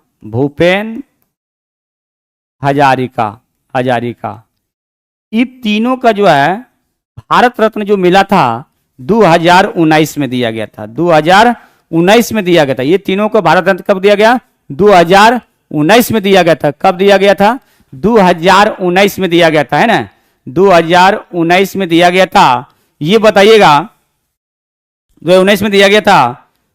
और भूपेन हजारिका जो थे ये संगीतकार से संबंधित थे, ये संगीतकार थे, संगीतकार, है ना। और नाना देशमुख थे ये समाज सेवी थे, समाज सेवी, है ना। अब प्रणब मुखर्जी क्या थे, राष्ट्रपति थे, प्रणब मुखर्जी क्या थे, राष्ट्रपति थे, है ना। उसके बाद नेक्स्ट क्वेश्चन चलेंगे हम लोग, पंछी के बारे में निम्नलिखित में से कौन से कथन सही है ना। पंछी के बारे में जो है निम्नलिखित में से कौन सा कथन सही है कि नहीं, कौन सा कथन सही है। यह इजराइल का उत्पाद है, ये सही, बिल्कुल सही है। यह निशांत नामक यूएवी का एक संस्करण है, ये गलत है। उसके बाद इसमें कैमरा तथा लेजर उपकरण लगा होता है, ये बिल्कुल सही है। यह भारत का उत्पाद है, ये भी सही है। आपका इसका मतलब है कि 1 3 4 कहाँ पे है थी, नहीं ये जो है ये आपका गलत है, ये सही आपका है। यह निशांत नामक यूवी नामक था, मतलब 2 3 4 कहाँ है, 2 3 4, ये आपका बी नंबर सही हो जाएगा। 2 3 4, इसको थोड़ा सा मिटा देते हैं। ये जो दिया गया है ना, ये जो दिया गया है ये आपका गलत है, ये सही आपका 2 3 4। इसका मतलब 2 3 4 आपका कहाँ गया था, तो ये चला गया आपका बी नंबर ऑप्शन में चला गया है। नेक्स्ट क्वेश्चन है, भारत में उत्तर पूर्व से गर्जी बेलोनिया रेल का उद्घाटन जो है निम्नलिखित में से कौन सा, गर्जी बेलोनिया रेल का उद्घाटन जो किया गया था ये निम्नलिखित में से किस राज्य में किया गया था, है ना, कौन से राज्य में किया गया था, है ना। तो ये जो किया गया था आपका त्रिपुरा में किया गया था। ये सब करंट क्वेश्चन है, ठीक है, करंट क्वेश्चन ये सब दिया गया है ना। चलिए उसके बाद बताइएगा, नेक्स्ट क्वेश्चन है लावेर कप संबंधित है ना। लावेर कप पूछा गया, दरोगम क्वेश्चन सब पूछा जाता है। लावेर कप जो है ये टेनिस से है, लावेर कप टेनिस से है। उसके बाद जो है विश्व कप, विश्व कप, विश्व कप, चेकमेट, चेकमेट, विश्व चेकमेट, गैम्बिट, गैम्बिट, ये सब क्या है, शतरंज से है। 16 हिट याट, याट, ये सब क्या है, हॉकी से हो जाएगा, है कि नहीं। तो लावेर कप संबंधित किससे, टेनिस से हो जाएगा। इसरो का मानव अंतरिक्ष उड़ान केंद्र किस शहर में स्थित है, इसरो का मानव अंतरिक्ष उड़ान केंद्र जो है किस शहर में स्थित है, बताइए आप ही लोग इसको, है ना। ये जो दिया गया है बेंगलुरु में, है ना, बेंगलुरु में। अब ये बताइए इसरो, इसरो का जो फुल फॉर्म होता है इसरो ये जो है Indian space research, Indian space research organisation, है ना। इसका स्थापना हुआ था 15 अगस्त 1969 को हुआ था। इसका मुख्यालय जो था ये बेंगलुरु है ना, इसरो का मुख्यालय बेंगलुरु, स्थापना 15 अगस्त 1969 को हुआ था। तो इसरो का मानव अंतरिक्ष उड़ान केंद्र किस शहर में स्थित है, तो आपका बेंगलुरु हो जाएगा, है ना। अब बेंगलुरु कर्नाटक की राजधानी हो जाएगा, बेंगलुरु कर्नाटक की राजधानी हो जाएगा। उसके नेक्स्ट क्वेश्चन है, निम्नलिखित में से कौन सा क्षार नहीं है, तो कौन सा क्षार नहीं है, तो ये सब LiOH चाहिए, BaOH चाहिए, ये नहीं है आपका CuOH के होल 2, है ना, कॉपर हाइड्रोक्साइड जो है ये जो आपका नहीं है। नेक्स्ट क्वेश्चन जो है, निम्नलिखित में से कथन, गलत कथन का चयन कीजिए, है ना। जब मेंडलीव ने आवर्त सारणी पर अपना काम शुरू किया तब तक 63 तत्व ज्ञात थे, एकदम बिल्कुल सही है, 63 तत्व ही ज्ञात थे, ये सही हो जाएगा। उसके बाद जो है मेंडलीव ने ऑक्सीजन और हाइड्रोजन वाले तत्वों द्वारा निर्मित यौगिकों को ध्यान केंद्रित किया था, है ना। उसके बाद मेंडलीव ने तत्वों के परमाणु क्रमांकों के बीच संबंध की ज्ञात किया था। मेंडलीव ने तत्वों के भौतिक और रासायनिक गुच्छों के बीच का जांच किया था। बताइए आप ही लोग, क्वेश्चन है 66 नंबर क्वेश्चन बताइएगा, आप लोग बताइए 66 नंबर क्वेश्चन का जवाब दीजिएगा। 66 नंबर क्वेश्चन है ना, 66 नंबर जो क्वेश्चन है ये क्वेश्चन है कि मेंडलीव ने ऑक्सीजन और हाइड्रोजन के वाले तत्वों द्वारा निर्मित यौगिकों पर ध्यान दिया केंद्र, ये भी आपका तो सही है जी, है ना। कथन, गलत कथन करना है ना, गलत, तो ये आपका सही हो जाएगा। उसके बाद जो है मेंडलीव ने तत्वों के भौतिक और रासायनिक गुण, बिल्कुल सही है, भौतिक और रासायनिक गुणों के बीच संबंध की जांच किया था, तो ये भी तो सही है। मेंडलीव ने तत्वों के परमाणु क्रमांक, नहीं, मेंडलीव जो है भार के अनुक्रम में समा दिया था, है ना, भार के अनुक्रम, तो ये आपका गलत है। तो आंसर कहाँ चला जाएगा, तो आंसर आपका यही हो जाएगा आपका आंसर जो है 3 नंबर, है ना। 3 नंबर कौन गलत है, ये 3 गलत हो जाएगा, 3 हो जाएगा गलत। नेक्स्ट क्वेश्चन जो है, अधिक H+ आयन उत्पन्न करने वाले अम्ल डैश कहलाते हैं, जबकि H+ कम उत्पन्न करने वाले अम्ल डैश कहलाता है। तो ये प्रबल अम्ल और दुर्बल अम्ल, प्रबल अम्ल मतलब क्या, सबसे मजबूत, और दुर्बल अम्ल मतलब सबसे कमजोर अम्ल, है कि नहीं। तो सी नंबर ऑप्शन होगा आपका। अम्ल देखिए बताइएगा, अम्ल और क्षार, थोड़ा ध्यान दीजिएगा। अम्ल जो है ABr, क्षार जो है BRB। तो अम्ल परिवर्तित करता है नीले को लाल में, और क्षार परिवर्तित करता है लाल को नीले में, है ना। और अम्ल और क्षार का जो परीक्षण किया था, लिटमस पेपर का प्रयोग किया था, है ना। लिटमस पेपर का प्रयोग किया था बनाने के लिए। नेक्स्ट क्वेश्चन है, कौन सा परमाणु क्रमांक 4 संयोजकता इलेक्ट्रॉनों से संबंधित है। अब ये बताइए, ये जो हो जाएगा कौन सा परमाणु क्रमांक, माने परमाणु क्रमांक उसका होना है जिसकी संयोजकता 4 होती है। तो कार्बन जो है, कार्बन है ना, कार्बन C612, इसका मतलब है कि परमाणु संख्या जो है 6 होता है और द्रव्यमान संख्या 12 होता है। इसकी संयोजकता जो है, संयोजकता 4 हो जाती है। तो इसका मतलब है कि कार्बन की संयोजकता कितना होती है, कार्बन की संयोजकता जो है, कार्बन की संयोजकता जो है ये 4 होता है। और ये केकुले ने बताया था, केकुले ने बताया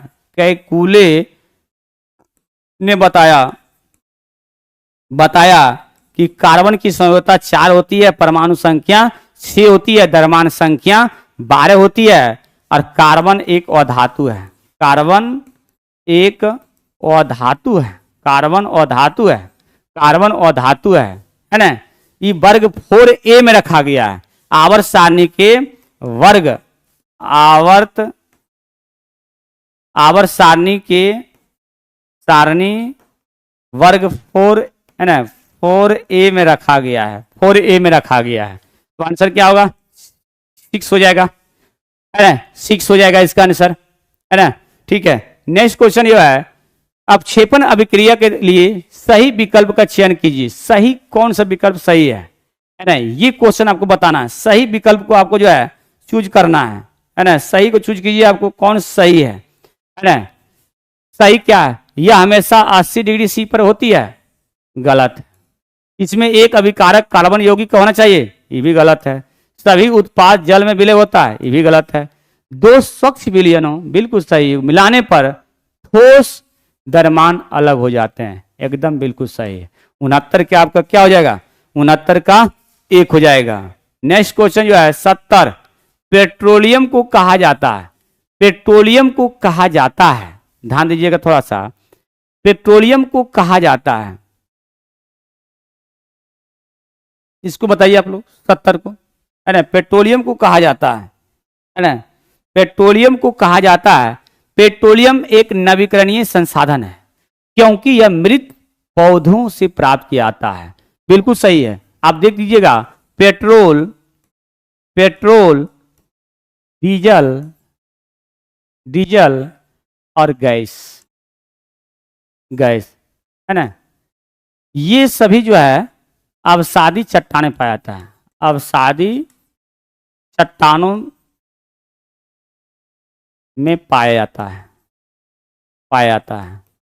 तो ये जो है पेट्रोल बोले, डीजल बोले, गैस बोले, तो बोला पेट्रोलियम को कहा जाता था, ये नवीकरणीय संसाधन है क्योंकि यह मृत पेड़ पौधे, है ना, मृत पेड़ पौधे से प्राप्त किया जाता है। तो आपका आंसर क्या होगा, ये सही हो जाएगा। अब पेट्रोल की गुणवत्ता जो है, पेट्रोल की जो गुणवत्ता है, ये ऑक्टेन संख्या निर्धारित करता है, ऑक्टेन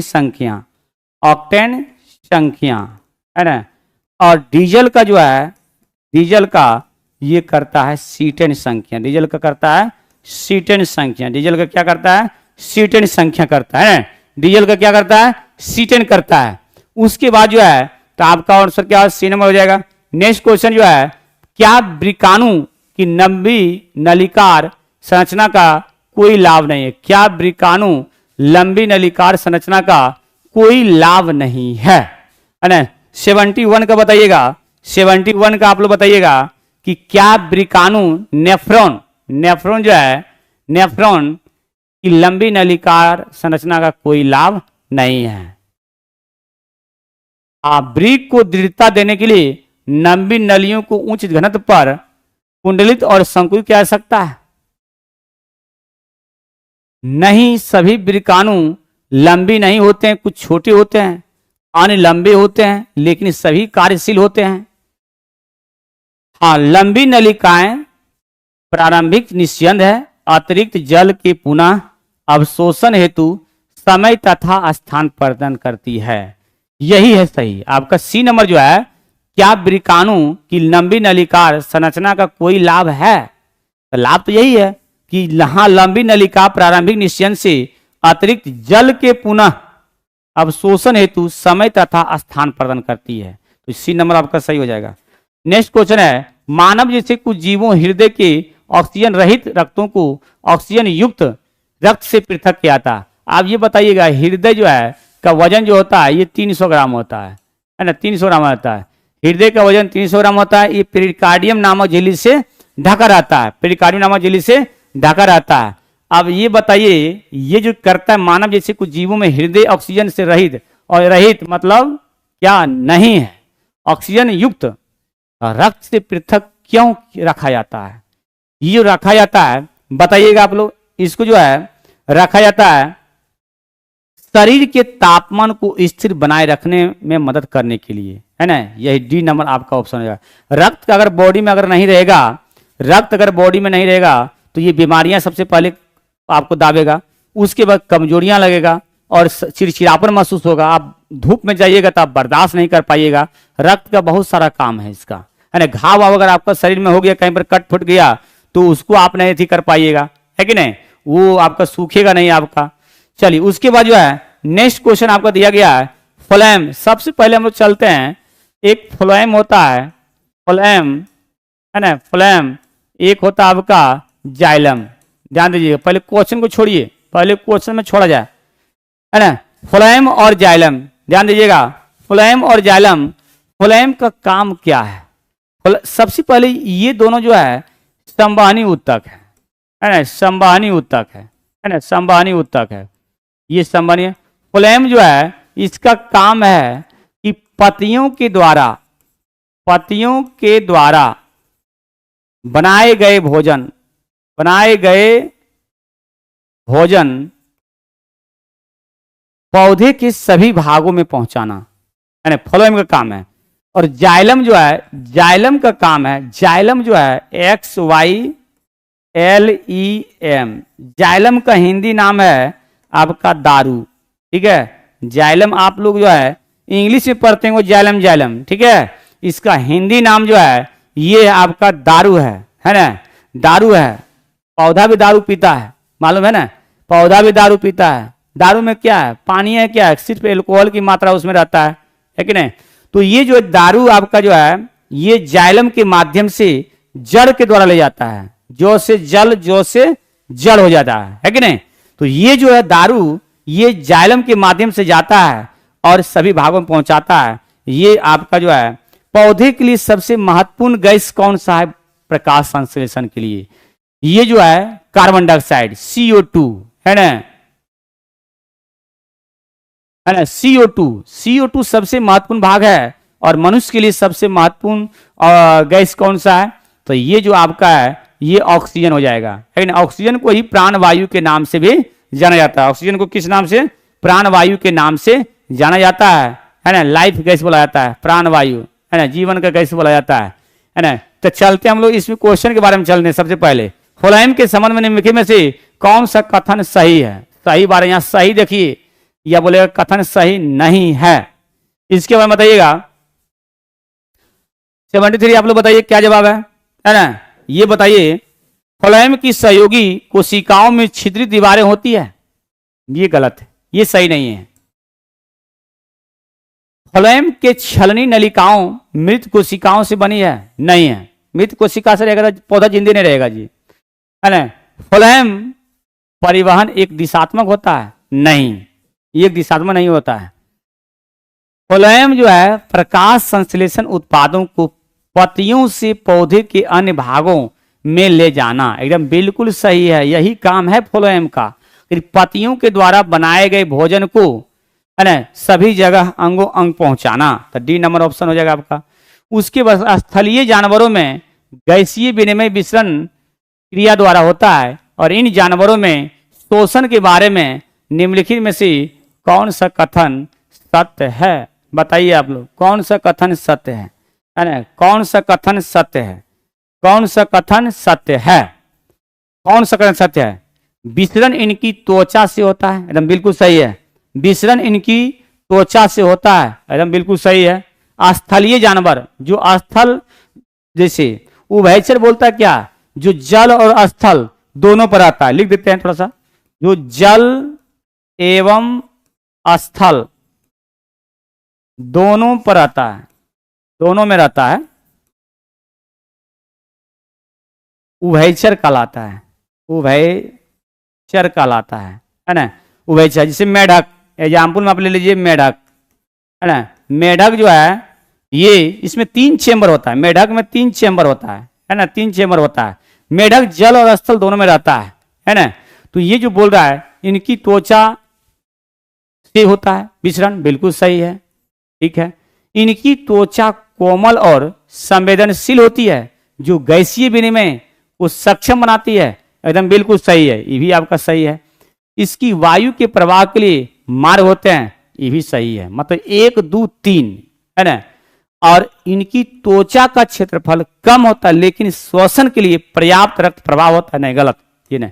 1 2 3 कहां पे है? देखिए 1 2 3 डी नंबर, 1 2 3 डी नंबर हो जाएगा। उसके बाद जो है पेशियों में ऐंठन का कारण क्या है? सबसे पहले मांसपेशियों की संख्या जो है, मांसपेशियों की संख्या कितने है? 639 हो जाएगा, है ना। मांसपेशी एवं हड्डी को कौन जोड़ता है? टेंडन, जिसको कंडरा बोलते हैं, कंडरा। और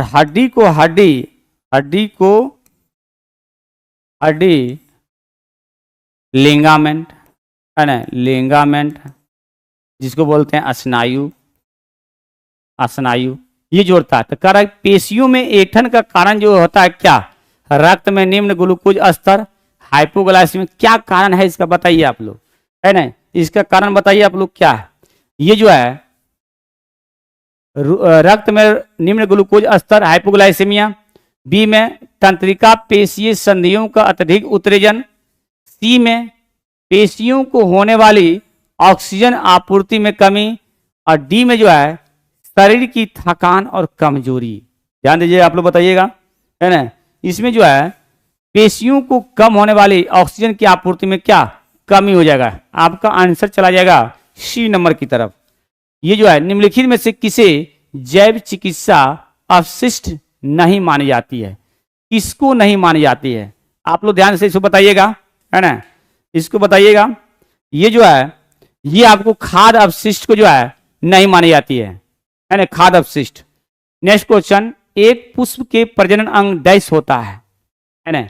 एक पुष्प के प्रजनन अंग क्या होता है बताइए, इसको बताइएगा, आप लोग बताइएगा। ये जो है एक पुष्प के प्रजनन अंग क्या होते हैं? ये पुंकेश्वर और स्त्रीकेश्वर, पुंकेश्वर और स्त्रीकेसर, ये आपका आंसर सही है। पुंकेश्वर, पुमंग जयांग, पुंकेश्वर, है ना। ये सब जो आपका फल में, ये सब बहुत बढ़िया क्वेश्चन है आपका दिया गया है। उसके नेक्स्ट क्वेश्चन है कि निम्नलिखित विवरण से चुंबकीय क्षेत्र, है ना, इसका मात्रक होता है टेस्ला। चुंबकीय क्षेत्र का मात्रक जो होता है टेस्ला। और चुंबकीय क्षेत्र जो है ये सदिश राशि है। चुंबकीय क्षेत्र क्या आता है? सदिश राशि है। तो बोल रहे सही गुणधर्म पहचान कीजिए, है ना। सबसे पहला क्वेश्चन है चुंबकीय क्षेत्र रेखाएं बंद पास होती है, बिल्कुल सही। चुंबकीय क्षेत्र रेखाएं जो है पास होती है, पहला सही है। चुंबकीय क्षेत्र रेखाएं चुंबक के बाहरी, चुंबक के उत्तरी ध्रुव से इसके दक्षिण ध्रुव की होती है, बिल्कुल सही है। अब ये बताइए कि चुंबक में कितने ध्रुव? चुंबक में जो है 2 ध्रुव होते हैं, नॉर्थ और साउथ, नॉर्थ साउथ। अगर तीसरा ध्रुव अगर हो जाएगा तो उसको बोलते हैं, तीसरा ध्रुव को बोलते हैं परिणामी ध्रुव। तीसरा ध्रुव को बोलते हैं परिणामी ध्रुव। परिणामी ध्रुव, परिणामी ध्रुव, परिणामी ध्रुव बोला जाता है ना, परिणामी ध्रुव बोला जाता है। तीसरा ध्रुव, तो ये नॉर्थ से साउथ, नॉर्थ चलता है अंदरूनी भाग से साउथ की होते हुए, नॉर्थ से साउथ आता है, अंदर से होते हुए फिर पुनः जो है क्या होता है, नॉर्थ में ये पहुंच जाता है। तो अगर चुंबक के कितने ध्रुव, दो ध्रुव, नॉर्थ और साउथ है ना, और चुंबक का तीसरा ध्रुव अगर बोलेगा तो हो जाएगा परिणामी ध्रुव। और चुंबक को अगर मान लिया पीटने पर, चुंबक को पीटने पर जो है चुंबक नष्ट होता है। चुंबक को पीटने पर चुंबक नष्ट होता है कि नहीं, चुंबक नष्ट होता है। और जितना बड़ा चुंबक रहेगा उसमें आकर्षण शक्ति उतना ही ज्यादा रहेगा, जितना छोटा रहेगा उसका आकर्षण शक्ति उतना ही कम हो जाएगा, है कि नहीं। तो सबसे पहले पहला दूसरा सही है। तीसरा, चुंबकीय क्षेत्र रेखाएं परस्पर प्रतिच्छेदित करती है। अब ये देखिए, चुंबकीय क्षेत्र जो है, चुंबकीय क्षेत्र रेखाएं परस्पर प्रतिच्छेदित करती है, ये प्रतिच्छेदित नहीं करती है, ये प्रतिच्छेदित नहीं करती है, ठीक है। तो ये तो आपका गलती हो जाएगा, है ना, ये तो आपका गलती हो जाएगा, है ना, ये आपका जो है गलती हो जाएगा। उसके बाद जो है, यदि चुंबकीय क्षेत्र रेखाएं सघन हो तो उस क्षेत्र में चुंबकीय क्षेत्र की प्रबलता उच्च होती है, ये एकदम बिल्कुल सही है ना। और यदि प्रति इकाई क्षेत्रफल में चुंबकीय क्षेत्र रेखाएं की संख्या चुंबकीय फ्लक्स कहलाती है, गलत नहीं। 1 2 4, कहां पर 1 2 4, देखिए 1 2 4, 1 2 4, ए नंबर ऑप्शन 1 2 4, 1 नंबर ऑप्शन हो जाएगा। नेक्स्ट क्वेश्चन है, अपवर्तनांक म्यू हवा में प्रकाश की चाल से माध्यम में प्रकाश की चाल भी, तो मध्य में सही संबंध क्या होगा, तो ये म्यू बराबर होता है सी बटा क्या, वी। म्यू बराबर सी बटा क्या हो जाएगा, वी हो जाएगा, है ना। म्यू बराबर सी बटा प्रकाश का अपवर्तनांक बराबर हो जाएगा हवा में प्रकाश की चाल बटा क्या, माध्यम में प्रकाश की चाल हो जाएगा। तो म्यू बराबर सी बटा क्या होगा, तो आपका फॉर्मूला ये नहीं होगा, म्यू बराबर सी बाई कहाँ है, तो आपका डी नंबर हो जाएगा। म्यू बराबर सी बराबर डी आपका ये हो जाएगा, यहां पर चलाइएगा, म्यू बराबर सी बाय बी हो जाएगा। नेक्स्ट क्वेश्चन आप चलाइएगा, गोलीय दर्पण में वक्रता केंद्र के संदर्भ में इनमें से कौन से कथन सही है, आप ध्यान दीजिएगा इसको। सबसे पहले जो है गोलीय दर्पण, ये गोलीय दर्पण हो जाएगा, ठीक है, ये गोलीय दर्पण होगा। इसको हम दो भाग में काट देंगे, है ना। गोलीय दर्पण कितने प्रकार का, अगर बोल दिया जाए कि गोलीय दर्पण कितने प्रकार, गोलीय दर्पण पूछा जाए, गोलीय दर्पण जो है 2 प्रकार का होता है, 2 प्रकार का, ठीक है। कौन कौन, अवतल उत्तल, अवतल दर्पण और उत्तल दर्पण हो जाएगा, अवतल और उत्तल दर्पण हो जाएगा। अवतल दर्पण का प्रयोग कहाँ किया जाता है, ENT, आंख नाक कान गला, ये सब में डॉक्टर प्रयोग किया जाता है कि नहीं, ये सब में किया जाता है। अवतल दर्पण दाढ़ी बनाने के लिए जो है अवतल दर्पण का प्रयोग किया जाता है। उत्तल दर्पण का प्रयोग साइड मिरर में प्रयोग किया जाता है ना, साइड मिरर, गाड़ी का जो ड्राइवर रहता है उसको साइड में लगा दिया जाता है, तो ये सब में आपका किया जाता है उत्तल दर्पण का। तो ये जो चलिएगा पहले क्वेश्चन जो है हम लोग के लिए है, पहला क्वेश्चन ध्यान दीजिएगा, है ना। पहला जो है गोलीय दर्पण के वक्रता केंद्र से गुजरने वाली प्रकाश किरणें विपरीत दिशा में अपने पथ का पुनः अनुरेखण करती है, एकदम बिल्कुल सही है ना, ये तो सही हो जाएगा। उसके बाद गोलीय दर्पण के वक्रता केंद्र निर्मित प्रतिबिंब वस्तु के समान आकार के होता है, ये भी सही हो जाएगा। गोलीय दर्पण में वक्रता केंद्र निर्मित प्रतिबिंब वास्तविक और उल्टा बनता है, सही है। 1 2 3 कहाँ है, 1 2 3 यहाँ सही है, ये आंसर सही हो जाएगा। आप ये बताइए अवतल दर्पण, अवतल दर्पण में बना प्रतिबिंब है ना, प्रतिबिंब ध्यान दीजिएगा थोड़ा सा। यहां पर अगर बोल दिया जाए कि फोकस पर रखेंगे, फोकस ध्यान दीजिएगा, फोकस पर तो कहां बनेगा, तो अनंत पर अगर रखेंगे तो कहां बनेगा, फोकस पर, ठीक है। वक्रता केंद्र पर रखेंगे तो कहां बनेगा, वक्रता केंद्र पर रखेंगे तो कहां बनेगा, तो वक्रता केंद्र पर बनेगा, वक्रता केंद्र पर बनेगा, है ना, वक्रता केंद्र पर। अगर अनंत एवं वक्रता केंद्र पर रखेंगे तो कहां बनेगा, फोकस एवं वक्रता केंद्र पर बनेगा, वक्रता केंद्र पर बनेगा। और फोकस एवं वक्रता केंद्र पर रखेंगे तो कहाँ बनेगा? अनंत एवं वक्रता केंद्र पर बनेगा।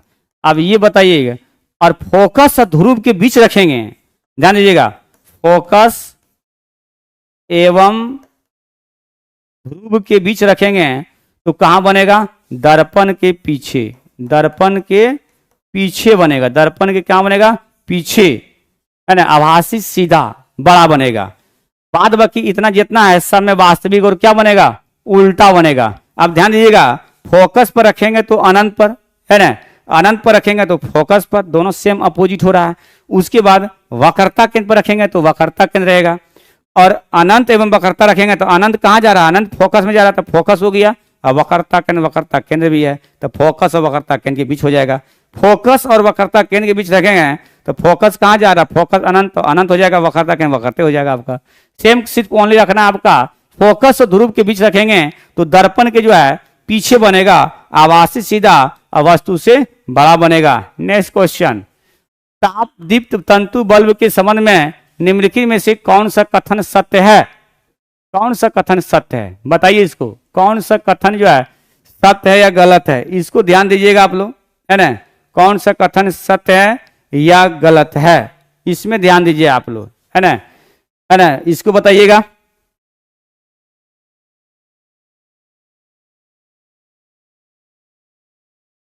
तंतु टंगस्टन या नाइक्रोम का बना हो सकता है, बिल्कुल सही है, ये तो नाइक्रोम रवि करता है, ये बना हुआ। उसके बाद जो है तंतु को आवृत करने वाले कांच के आवरण में नाइट्रोजन या आर्गन जैसी अक्रिय गैस भरी जाती है, बिल्कुल सही है। उसके बाद जो है प्रयुक्त तंतु पतला होने के कारण इसकी प्रतिरोधकता बहुत कम होती है, नहीं गलत, ये गलत है। इसमें से अधिक धारा प्रवाह संभव बनाने के लिए तंतु की प्रतिरोधकता कम होती है, ये भी आपका गलत है। तंतु हेतु प्रयुक्त पदार्थ का गलनांक ऊंच होना चाहिए, बिल्कुल सही है, गलनांक ऊंच, यानी 1, 2 और 5, 1, 2, 5 कहाँ है? 1, 2, 5 ये हो जाएगा। अब ये बताइए टंगस्टन, ध्यान दीजिएगा, टंगस्टन जो है, टंगस्टन का गलनांक जो है, गलनांक, टंगस्टन का गलनांक ऊंच होता है, ऊंच होता है ना, टंगस्टन का दोनों होता है ना, टंगस्टन का दोनों आपका ऊंच होता है, उच्च प्रतिरोध उच्च गलनांक, उच्च प्रतिरोध, प्रतिरोध भी ऊंच हो जाएगा और गलनांक भी ऊंच होगा। फ्यूज में जो है उच्च प्रतिरोध निम्न गलनांक, फ्यूज का जो होता है, फ्यूज का उच्च प्रतिरोध, उच्च प्रतिरोध, उच्च प्रतिरोध निम्न गलनांक, है ना, निम्न गलनांक होता है, निम्न गलनांक, उच्च प्रतिरोध निम्न गलनांक होता है ना। टंगस्टन जो है, टंगस्टन का गलनांक जो है ना, टंगस्टन जो है गलनांक उच्च प्रतिरोध उच्च गलनांक, उच्च प्रतिरोध उच्च गलनांक, टंगस्टन का उच्च प्रतिरोध उच्च गलनांक हो जाएगा, है कि ना। फ्यूज का जो है उच्च प्रतिरोध निम्न गलनांक, फ्यूज जो है ये शीशा, शीशा प्लस टीन का बना होता है, और फ्यूज जो है विद्युत धारा के उष्मीय प्रभाव पर सिद्धांत करता है, विद्युत धारा के उष्मीय प्रभाव, उष्मीय प्रभाव यानी उष्मीय प्रभाव के सिद्धांत पर कार्य करता है। फ्यूज, हीटर और आपका बल्ब, है ना, ये सब सारा जो है विद्युत धारा के उष्मीय प्रभाव के सिद्धांत पर कार्य करता है। नेक्स्ट क्वेश्चन है, विद्युत बल्ब पर प्रदर्शित विद्युत रेटिंग का 100 वाट क्या मतलब होता है? तो 100 वाट जब बल्ब प्रति सेकंड 100 जूल विद्युत ऊर्जा व्यय करता है। आप जब बताइएगा 1 किलोवाट आवर, तो 3.6 गुना 10 पावर क्या होता है? 6 जूल होता है कि नहीं। पूछा हुआ सीजीएल थ्योरम पूछा है, ये क्वेश्चन जो है सीजीएल थ्योरम पूछा है, 1 किलोवाट आवर बराबर 3.6 गुना 10 पावर 6 होता है। अब ये बताइए kilowatt, watt hour, watt second, है ना, ये किसका मात्रक है? ये तीनों जो है कार्य और ऊर्जा, कार्य ऊर्जा का मात्रक है, कार्य ऊर्जा का है। जिसके अंत में घंटा और समय का चर्चा कर दे, जिसके अंत में घंटा और समय का चर्चा कर दे, वो किसका मात्रा हो जाएगा? ये कार्य ऊर्जा का होता जाएगा। जिसके अंत में डब्लू का चर्चा कर दे, डब्लू का चर्चा कर दे, है ना, जिसके अंत में डब्लू का चर्चा कर दे, वे हो जाएगा किसका? शक्ति का मात्रा हो जाएगा। क्या हो जाएगा? शक्ति का मात्रा हो जाएगा। जिसके अंत में डब्लू का चर्चा कर दे, क्या हो जाएगा, शक्ति का मात्रा हो जाएगा, है कि नहीं, वाट, किलोवाट, मेगावाट, सब देखिए डब्ल्यू है अंत में, डब्ल्यू है, ये हो जाएगा आपका शक्ति, जिसके अंत में घंटा या समय, देखिए घंटा लिखा हुआ, घंटा है, समय आ गया, है ना, घंटा और समय का चर्चा कर देगा तो हो जाएगा क्या, कार्य ऊर्जा, वाट, किलोवाट, मेगावाट, ये क्या हो जाएगा, शक्ति का हो जाएगा, ध्यान दीजिएगा थोड़ा सा। उसके बाद जो है इसका तो आंसर हम बता दिए होंगे, है ना, 1 नंबर हो जाएगा। उसके बाद जो है, क्या सतहों पर पॉलिश करने या स्नेहक पर बहुत सी मात्रा उपयोग करके घर्षण को पूरी तरह से समाप्त किया जा सकता है। देखिए अब दिमाग लगाइए थोड़ा सा, इसमें 83 नंबर जो क्वेश्चन दिया गया है, इसको दिए है, देखिए करा कि क्या सतहों पर पॉलिश करने या स्नेहक की बहुत सी मात्रा का उपयोग करके घर्षण को पूरी तरह से समाप्त किया जा सकता है ना। घर्षण को पूरी तरह से समाप्त नहीं किया सकता, क्योंकि कुछ अनियमितताएं बनी रहती है, बिल्कुल सही है ये, है ना। उसके बाद घर्षण को पॉलिश करके शून्य किया जा सकता है, घर्षण हमेशा नगण्य होता है, पॉलिश करने से घर्षण शून्य हो जाता है और इस गतिशील वस्तु को वेग को बहुत सारी बात नहीं, ये आपका सही है। घर्षण को पूरी तरह से आप समाप्त नहीं किया सकता है कि नहीं, पूरी तरह से समाप्त करिए फिर घर्षण तो चल ही नहीं पाइएगा। उसके बाद जो है नेक्स्ट क्वेश्चन आपका दिया गया है, निम्नलिखित में से कौन सा नियम सिद्धांत कहता है कि जब किसी पिंड को पूर्ण या आंशिक रूप से किसी द्रव में डुबाया जाता है तो उस ऊपर दिशा में एक बल अनुभव करता है, इसके द्वारा विस्थापित द्रव के भार के बराबर होता है ना। तो ये तो आर्किमिडीज बोला था, आर्किमिडीज को तैरता हुआ वैज्ञानिक कहते हैं, आर्किमिडीज जो है ये तैरता हुआ वैज्ञानिक कहते हैं, तैरता हुआ वैज्ञानिक, है ना, तैरता हुआ वैज्ञानिक कहा जाता है आर्किमिडीज। ये ग्रीस के वैज्ञानिक थे, इसे तैरता हुआ वैज्ञानिक कहा जाता है। पास्कल का नियम तो आपका दाब संबंधित है। न्यूटन का 3 नियम होता है, न्यूटन प्रिंसिपल ऑफ पुस्तक लिखा था, ये 3 नियम दिया था। पहला नियम में आपका जो है गति का नियम है, दूसरा में बल का व्यंजक प्राप्त होता है और तीसरा में प्रतिक्रिया के बराबर क्या होता है, विपरीत प्रतिक्रिया होता है ना। केपलर जो है ग्रह का गति का नियम दिया था, केपलर क्या दिया था, ग्रह का गति का नियम दिया था, केपलर ग्रह का गति नियम, ग्रह का गति का नियम दिया था, ग्रह गति दिया था केपलर। और न्यूटन 3 नियम दिए थे, 3 नियम दिए थे, है ना। पहला नियम में गति की परिभाषा मिलता है ना। अब पहला नियम को जड़ का नियम या गैलीलियो का नियम बुलाया जाता है। न्यूटन के जो है पहला नियम को बुलाया जाता है, पहला नियम को, है ना, पहला नियम को ये जड़त्व का नियम, जड़त्व या गैलीलियो, है ना, गैलीलियो जड़त्व का नियम या गैलीलियो नियम बोला जाता है। दूसरा में बल का व्यंजक प्राप्त होता है, दूसरा में बल का व्यंजक F बराबर क्या, ma, F बराबर ma, इसे पूछा हुआ क्वेश्चन है। उसके नेक्स्ट क्वेश्चन है, बिहार में मिथिला क्षेत्र में मछुआरों द्वारा निम्नलिखित में से कौन सा लोक नृत्य किया गया था।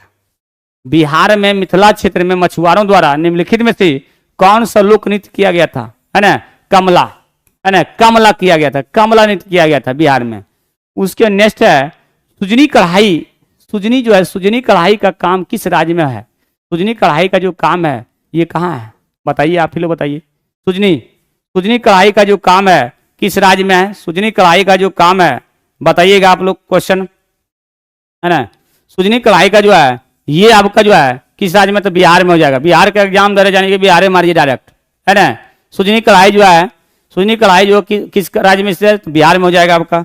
उसके बाद नेक्स्ट क्वेश्चन जो है, बिहार राज्य खेल प्राधिकरण का गठन कब किया गया था। बिहार राज्य खेल प्राधिकरण ये सब जो है 1986 में किया गया था। बिहार राज्य खेल प्राधिकरण का गठन कब किया गया, 1986 में किया गया था, है ना, 1986 में किया गया था, 1986। नेक्स्ट क्वेश्चन, एकलव्य पोर्टल का संबंध किससे संबंधित है। एकलव्य पोर्टल, ध्यान दीजिएगा, एकलव्य पोर्टल जो है किससे संबंधित है, ये जो है भारतीय सेना से है। एकलव्य पोर्टल भारतीय सेना, 3 गो सेना है, नौसेना, भारतीय सेना, है ना, नौसेना, थल सेना और जल सेना, है ना। नौसेना, भारतीय सेना मैंने आपका नौसेना, थल सेना हो जाएगा आपका नेवी को, है ना, नेवी हो गया आपका, थल सेना, थल सेना आपका जो हो जाएगा इसको आर्मी को बोला जाता है ना, आर्मी बोला जाता है, थल सेना को आर्मी को बोला जाता है ना, आर्मी लोग थल सेना बोला, जमीन पर रहता है ना। तो थल सेना, ध्यान दीजिएगा, नौसेना और वायुसेना, है ना, वायुसेना, ये तीनों का मुख्यालय जो है नई दिल्ली होता है ना, नई दिल्ली होता है ना। और सर्वोच्च सेनापति जो है राष्ट्रपति होता है ना। और तीनों सेना दिवस जो है थल सेना 15 जनवरी और नौसेना 4 दिसंबर और वायुसेना 8 अक्टूबर। 8 अक्टूबर दरोगा में पूछा हुआ वायुसेना दिवस जो है किस महीने मनाया जाता है ना। उसके बाद देखिए बताइएगा नेक्स्ट क्वेश्चन जो आपका दिया गया है यहाँ पे आपका भारतीय सेना, उसके नेक्स्ट क्वेश्चन जो है ग्लोबल जेंडर गैप सूचकांक में कौन जारी करता है। ग्लोबल जेंडर गैप सूचकांक में कौन जारी करता है। ये विश्व आर्थिक मंच, ये कल भी क्वेश्चन आपको बताए थे हम। देखिए आज आपका सेट नंबर आ गया 10 में। कल हम इसको बोले थे कि जारी करता कि कौन सा जारी करता, देखिए आ गया ना क्वेश्चन। बोले थे हम, लिखा भी दिए थे आप लोग का कि ग्लोबल जेंडर गैप में जो है भारत का रैंक जो है 131वां है। आपका यही पूछा था उस समय कल वाला सेट में जो आपका था कि India global gender gap India का रैंकिंग क्या है, तो 131वां है। ये आपका आंसर में था 131वां, है कि नहीं। और पहला स्थान जो था ये आइसलैंड थे है ना। आइसलैंड पहला स्थान थे, आइसलैंड थे। और ये जारीकर्ता जो था, जारीकर्ता नहीं दिखाए थे आप लोग को, लिखा हुआ जारीकर्ता जो है विश्व आर्थिक मंच है ना। विश्व आर्थिक मंच,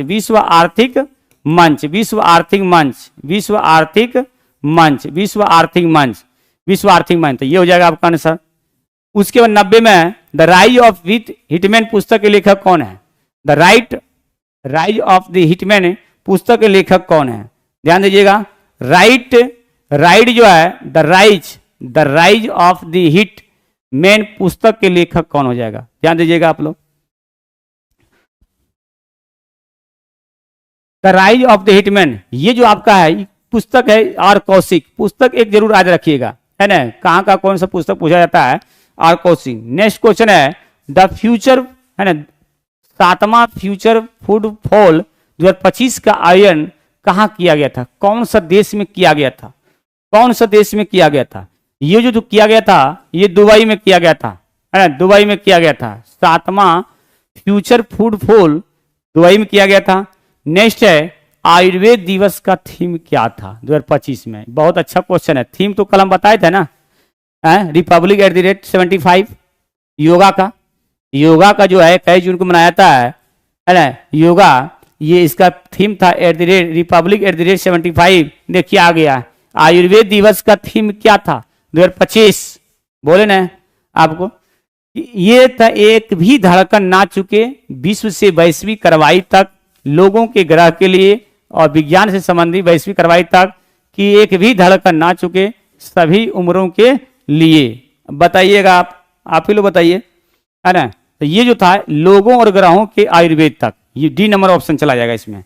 नेक्स्ट क्वेश्चन है आप इसको आप मिला दीजिए है ना, मिलाइए योजना वाला में मिलाइएगा आप लोग जो है योजना वाला मिलाइएगा कि मुख्यमंत्री प्रतिज्ञा योजना है ना। मुख्यमंत्री प्रतिज्ञा योजना जो है ये बिहार का हो जाएगा है ना। मुख्यमंत्री प्रतिज्ञा योजना बिहार का जब 1 के 5 हो गया तो ऑप्शन देखिए 1 का 5 है, अब 5 कहीं है ये नहीं है तो लगता है यही आंसर हो जाएगा। अब हो गया, खत्म कहानी हो गया मिलान करने वाला। अब B का 4 हो जाएगा लाडो लक्ष्मी योजना हरियाणा और हिम उन्नति योजना। C का 2 हो जाएगा, C का महाराष्ट्र और हिम प्रहरी योजना जो हो जाएगा ई नंबर का हो जाएगा, ई नंबर का क्या हो जाएगा, ई नंबर का 1 हो जाएगा, ई नंबर का चला जाएगा 1 चला जाएगा, है कि नहीं 1 चला जाएगा। तो 1 2 3 4 5 है ना, 1 2 3 C का 3 हो जाएगा, उन्नति योजना 3 हो जाएगा आपका, चला गया, एक ही ऑप्शन से आपका दहा गया है ना। उसके नेक्स्ट क्वेश्चन जो है 71वें राष्ट्रीय फिल्म पुरस्कार में सर्वश्रेष्ठ फिल्म का पुरस्कार किस फिल्म को दिया गया था, ये तो सब जानता है जी, जिसको भी नहीं मन लगेगा उसको भी मन लगेगा। 12th फेल देख लीजिए, जोश आ जाएगा पूरा है ना। 12वीं फेल जो है 12वीं फेल, ये 12th फेल जो है ये ऐसा फिल्म जो है कि आप देखिएगा ना इसको जोश आएगा पूरा, ठीक है। 12th फेल संयुक्त राष्ट्र संघ द्वारा किस वर्ष को अंतर्राष्ट्रीय महिला किसान वर्ष घोषित किया गया था, ये सब स्टैटिक क्वेश्चन आपका दिया गया है कि नहीं, ये सब जो है स्टडी क्वेश्चन है। ये 2026 2026 संयुक्त राष्ट्र संघ द्वारा, संयुक्त राष्ट्र संघ यूएनओ इसका मुख्यालय जो है न्यूयॉर्क है, न्यूयॉर्क हो जाएगा, है ना। संयुक्त राष्ट्र संघ दिवस जो है 24 अक्टूबर को मनाया जाता है।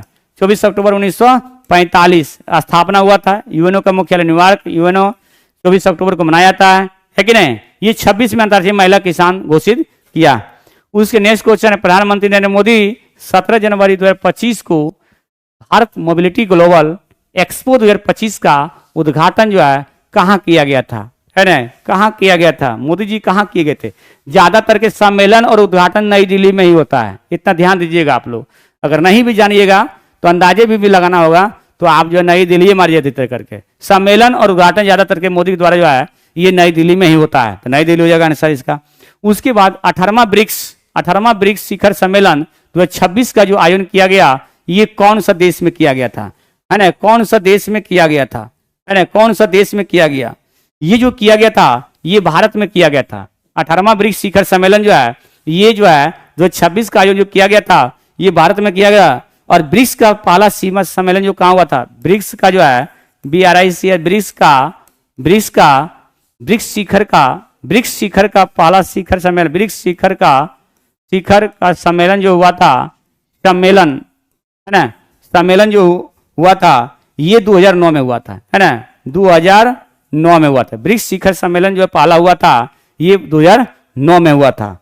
उसके बाद नेक्स्ट है एशिया रग्बी अंडर 20 चैंपियनशिप 2025 का आयोजन किस राज्य में किया गया था, है ना। ये ध्यान दीजिएगा आप लोग, बताइएगा ये जो किया गया था किस राज्य। बिहार का एग्जाम दे रहे थे, बिहार मार दीजिए डायरेक्ट, है कि ना। अधिकतर क्वेश्चन बिहार है, नहीं तो सम्मेलन जो आपका जो है बिहार में दिल्ली में ही होता है, तो बिहार हो जाएगा। उसके नेक्स्ट है 11 जनवरी 2025 को अमेरिका पत्रिका ने ट्रैक एंड न्यूज फील्ड, है ना, भाला फेंक, है ना। सबसे पहले जो है भाला फेंक दिवस हो रहा है 7 अगस्त को जो है भाला फेंक दिवस मनाया जाता है ना। भाला फेंक से संबंधित है नीरज चोपड़ा जो है भाला फेंक से संबंधित है, और ये 7 अगस्त को मनाया जाता है ना। इसके बाद जो है विश्व सर्वश्रेष्ठ पुरुष एथलीट किसे घोषित किया गया है, बताइए। तो नीरज चोपड़ा हो जाएगा आपका आंसर, नीरज चोपड़ा हो जाएगा। उसके 100 नंबर क्वेश्चन आपको दिया गया है, हेनले पासपोर्ट सूचकांक 2025 में भारत की रैंक क्या है, बताइए, है ना। भारत की रैंक क्या है पासपोर्ट में जो है, हेनले पासपोर्ट सूचकांक इंडेक्स 2025 में, है ना। पासपोर्ट में जो है भारत का रैंक क्या है, तो भारत का रैंक 77वां है, ठीक है। पहला स्थान पर जो है पहला स्थान ये जो है आपका सिंगापुर है, पहला स्थान जो है सिंगापुर है, पहला स्थान सिंगापुर है। तो ये जो आपका जो आज का क्वेश्चन जो है सेशन आपका खत्म हो चुका है ना। उसके बाद जो है हम इस सीरीज को जो है जारी रखेंगे, ठीक है। और आप लोग जो है सो जो जिस दिन आपका टेस्ट होता है उस अनुसार से चलते चलेगा, है कि नहीं। और जैसा होगा आप लोग कमेंट में बताइएगा कैसा लग रहा है, नहीं लग रहा है ना। जैसा तो बेहतरीन हम बता रहे हैं, आपको कल ही बताए थे। ये सब जो क्वेश्चन जो है आपका 100 नंबर जो क्वेश्चन दिया गया है ये सब हमेशा पूछा जाता है कि कौन सा देश भारत का रैंकिंग क्या है, कौन सा देश पहला स्थान पर है, किसके द्वारा जारी किया जाता है। देखिए आपका कल जो बताए आज फिर सेट में आपका आया था, है ना, ग्लोबल जेंडर गैप रिपोर्ट में, है ना। ये जो है ये विश्व आर्थिक मंच के द्वारा जिसको जारी किया जाता है, कौन सा देश पहला स्थान पर है, इंडिया का स्थान क्या है, जारीकर्ता, इंडिया का स्थान और पहला स्थान, ये 3 क्वेश्चन जो है इंडेक्स वाला से आप लोग याद कीजिएगा, है ना। तो आपका जो है आज का सेक्शन यहीं तक रखता है, और आप लोग रहिए, जुड़िए, बेहतरीन तरीका से आप लोग को डिस्कशन कराया जाएगा। और बेहतरीन तरीके से आप लोग का जो क्वेश्चन जहां जहां से आपको पूछा जाता है हम सभी मुद्दे पर आपको चर्चा करेंगे, कहीं चीज का कोई प्रॉब्लम नहीं होगा। क्वेश्चन के अलावे हम आपको जो है एक्स्ट्रा आपको बताते चलेंगे, डिस्कशन कराते चलेंगे। ये नहीं कि क्वेश्चन ये है जिस क्वेश्चन पर ज्यादा डिस्कस करने की चीज रहता है उसमें पूरा डीपली अंदर जाते हैं, है ना। जो हमेशा बराबर एग्जाम में पूछते रहता है उसी क्वेश्चन को आप जो है सो दिमाग लगाइए, ज्यादा से कीजिएगा, है ना। तो चलते हैं हम इस वीडियो को यहीं तक रखते हैं। थैंक यू, धन्यवाद।